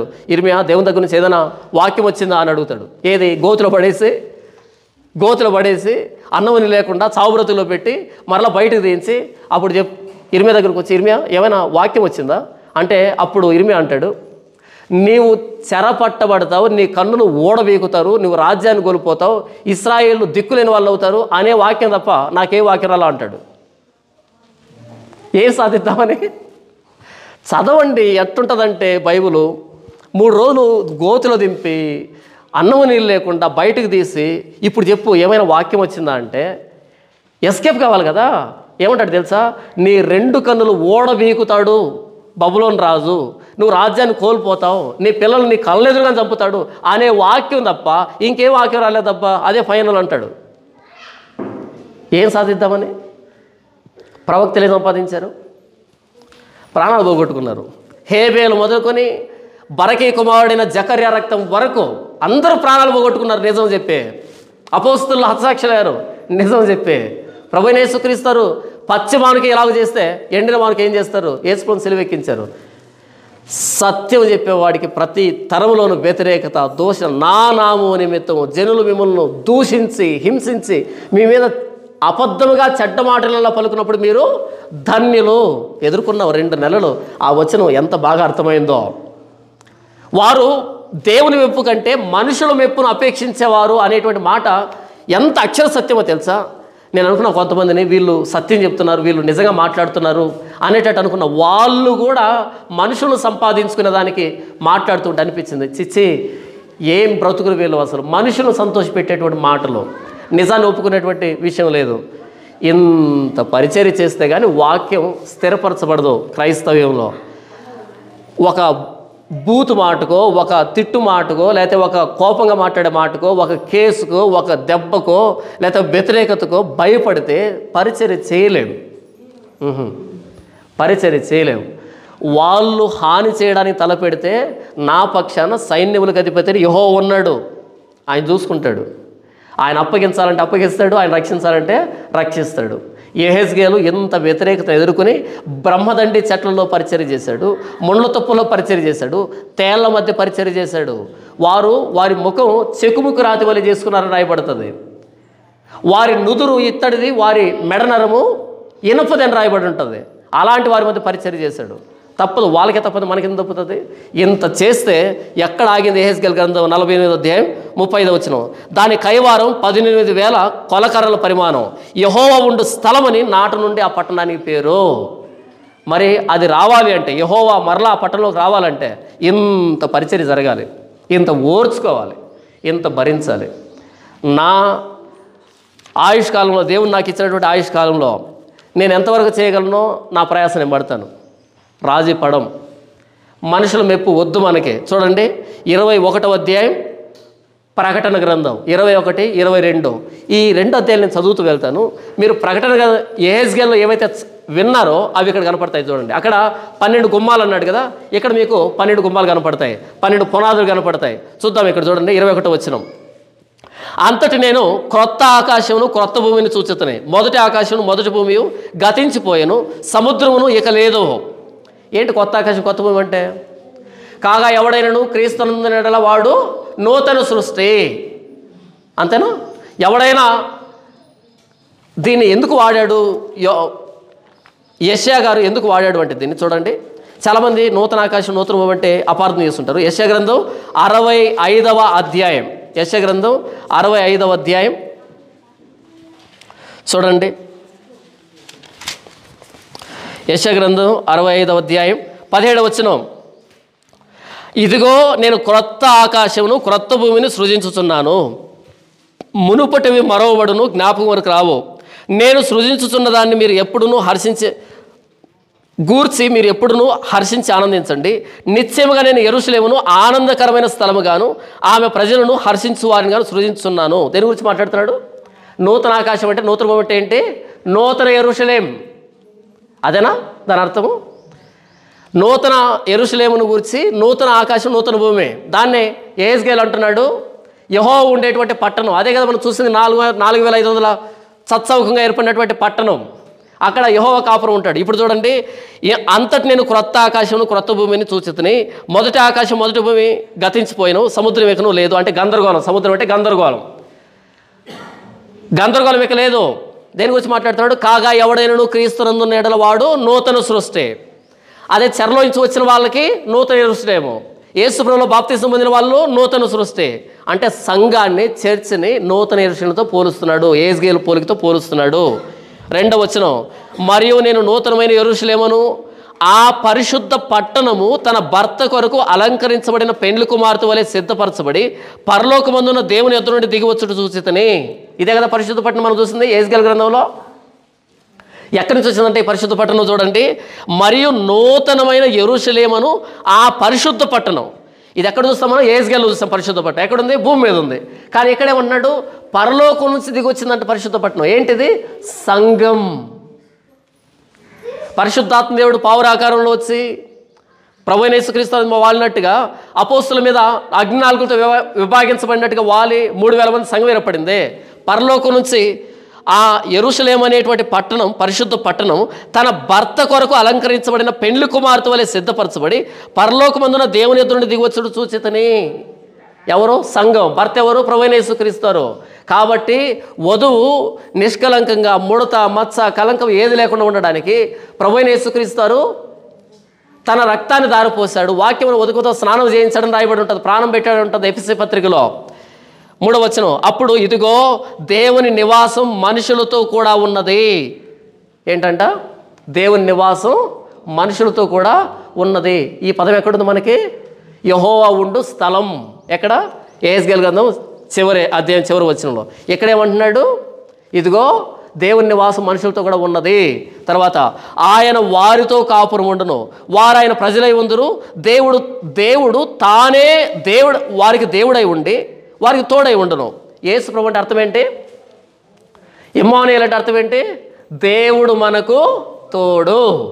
అదేనా? ఆమె ఒక కుమారుని కంటది, తన ప్రజలను వారి పాపాల నుంచి ఆయన విడిపిస్తాడు. కాబట్టి ఆయనకు యేసు అని పేరు పెడతావు. పాత నిబంధనలో ఇమ్మానుయేలు అని ఉంటుంది. ఇమ్మానుయేలు అంటే దేవుడు మనకు తోడు. రక్షకుడు అంటే అర్థం ఎవరు? మనకు తోడు ఉంటాడని. ఎక్కడ 2-3 కూడిన నామాన్ని ధ్యానిస్తారు వాడి మధ్య నేను ఉంటాను. ఆయన తోడు మనకి. అదే కదా ఇక్కడ రాయబడుతుంది, ఆయన వారి కన్నుల ప్రతి బాష్ప విందు తుడిచివేయను, మరణం ఇకను ఉండదు, దుఃఖమైనను ఏడ్పైనను వేదనైనను ఇక ఉండదు, మొదటి సంగతులు గతించిపోయినని సింహాసనంలో నుండి వచ్చిన గొప్ప స్వరం చెప్పడం వెంటనే అప్పుడు సింహాసనాసీనుడైన వాడు ఇదిగో సమస్తమును నూతనమైనగా చేయుచున్నానని చెప్పాను. మరియు ఈ మాటలు నమ్మకమును నిజమునై ఉన్నవి కనుక వ్రాయమని ఆయన నాతో చెప్పుచున్నాడు. మరియు ఆయన నాతో ఇట్లా, నేను సమాప్తమైనవే, నేనే అల్ఫాయో ఒమేగయో, అనగా ఆదియో అంతమునై ఉన్నవాడును. దప్పిగొనువానికి జీవజలముల బుగ్గలోని జలమును నేను ఉచితంగా అనుగ్రహించను. అక్కడ చూసామా? ఆ మందిరంలో జీవజలముల ఓట వచ్చిందా? దప్పిగొనిన వానికి జీవజలం ఓటు నేను ఇస్తాను. ఈ మాట ఎవరన్నారు? యోహాను సువార్త 7వ అధ్యాయంలో ప్రభువైన యేసుక్రీస్తు అన్నారు. ఎవడైనా దప్పికొంటే నా ఎద్దుకనండి. ఆ నూతన యెరూషలేము పట్టణం మన ప్రభువైన యేసుక్రీస్తు. ఆయన దగ్గరికి వస్తే జీవజలంలో ఓటు అనుగ్రహిస్తాడు. 7వ వచనం, జయించువాడు వీటిని స్వతంత్రించుకొనును, నేను అతనికి దేవుడై ఉండును, అతను నా కుమారుడై ఉండును. పిరికి వారును, అవిశ్వాసులను, అసహ్యులను, నరహంతకులను, వ్యభిచారులను, మాంత్రికులను, విగ్రహారాధికులను, అబద్ధికులందరూ అగ్నిగంధములతో మండు గుండములో పాలు పొందుదురు. ఇది 2వ వర్ణం. వీళ్ళు పరిశుద్ధ పట్టణంలో ఉండరు, వీళ్ళు అగ్నిగుండంలో పడవేయబడతారు. ఎవరైతే పరిశుద్ధ పట్టణంలో ఉంటారో వాళ్ళు నూతన సృష్టి. చూడండి ఇక 10వ వచనం, ఆత్మవశుడనై ఉన్న నన్ను ఎత్తైన గొప్ప పర్వతం మీదకి తీసుకొని పోయి యెరూషలేము అను పరిశుద్ధ పట్టణము దేవుని మహిమ గలదై పరలోకమందున్న దేవుని యొద్ద నుండి దిగి వచ్చుట నాకు చూపెను. ఏంటంట? పరిశుద్ధ పట్టణం యెరూషలేము దిగి వస్తుందంట. 11వ వచనం, దాని అందలి వెలుగు దగదగా మరియు సూర్యకాంతం వంటి అమూల్య రత్నములు పోలి ఉన్నది. ఆ పట్టణముకు ఎత్తైన గొప్ప ప్రాకారమును 12 గుమ్మములను ఉండెను. ఇదేనా యెహెజ్కేలు చూసినటువంటి పట్టణం? 12 గుమ్మాలు ఉన్నాయంట. ఆ గుమ్మముల యొద్ద 12 దేవదూతలు ఉండరే. ఇశ్రాయేలుల 12 గోత్రముల నామములు ఆ గుమ్మముల మీద వ్రాయబడి ఉన్నవి. తూర్పు వైపున 3 గుమ్మములు, ఉత్తర వైపున 3 గుమ్మములు, దక్షిణ వైపు 3 గుమ్మములు, పశ్చిమ వైపున 3 గుమ్మములు ఉన్నవి. సరిపోయిందా? అక్కడ యెహెజ్కేలు గ్రంథంలో చూసిన పట్టణం కొత్త నిబంధన సంఘం. తర్వాత దీనికి 12 పునాదులు ఉంటాయి. ఆ 12 పునాదుల మీద 12 మంది అపోస్తుల పేర్లు ఉంటాయి. చూడండి 14వ వచనం, ఆ పట్టణపు ప్రాకారం 12 పునాదులు గలదే. ఆ పునాదుల పైన గొర్రెపిల్ల యొక్క 12 అపోస్తుల 12 పేర్లు కనబడుచున్నవి. ఆ పట్టణానికి ఉన్న గుమ్మాలకి 12 గోత్రకర్తల పేర్లు. పాత నిబంధనలో. దానికి పునాదులు ఎన్ని ఉన్నాయి? 12 పునాదులు ఉన్నాయి. 12 పునాదుల పేర్ల మీదే ఉన్నాయి, అపోస్తుల పేర్లు ఉన్నాయి. అపోస్తులు అనే పునాదుల మీద ప్రభువైన యేసుక్రీస్తు నిలబడి ఉంటే ఆ పట్టణంలోనికి మనం అంతా వస్తున్నాం. చూడండి 21 వచనం, 22 వచనం, దానిలో ఏ దేవాలయం నాకు కనబడలేదు. దేంట్లో? ఈ నూతన యెరూషలేములో ఏ దేవాలయం లేదు. కానీ పాత యెరూషలేములో యెహెజ్కేలు దర్శనంలో దేవాలయం ఉంది, చూసాం దాన్ని.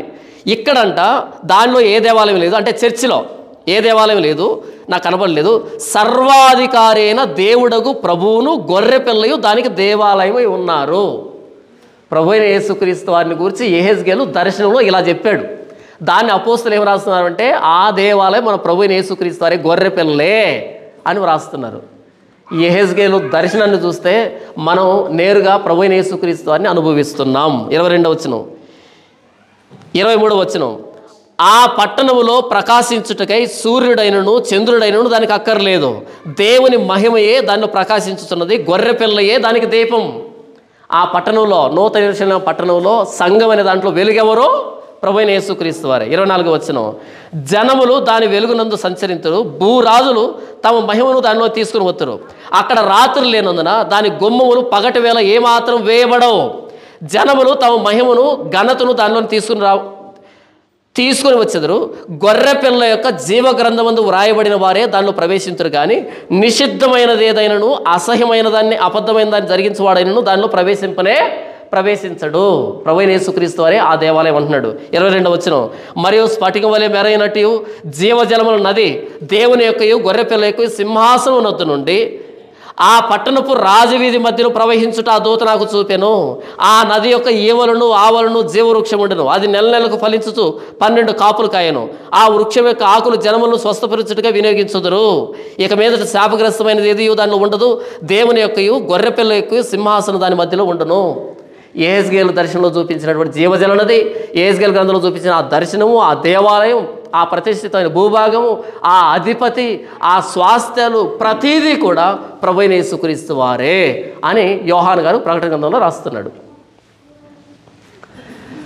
యెహెజ్కేలు చూసిన దర్శనం ఆ కెబారు నది ఒడ్డును కానీ ఆ యెరూషలేములో కానీ చూసిన దర్శనం నెరవేర్పు మన ప్రభువైన యేసుక్రీస్తు వారు. ఆయన రక్తంలో కడగబడి మనం క్రీస్తులోకి వచ్చాం, నూతన సృష్టిగా మారాం, పరలోక స్వాస్థ్యాన్ని పొందాం.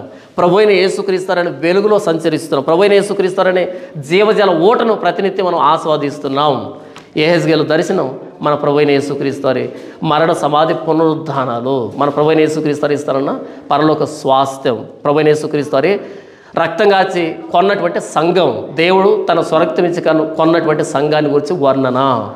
ఎంత భాగ్యం మనది. యెహెజ్కేలు దర్శనం నెరవేర్పులోకి వచ్చాం, ఈ క్రైస్తవ జీవితాన్ని జీవిస్తున్నాం. ఎంత భాగ్యం మనది.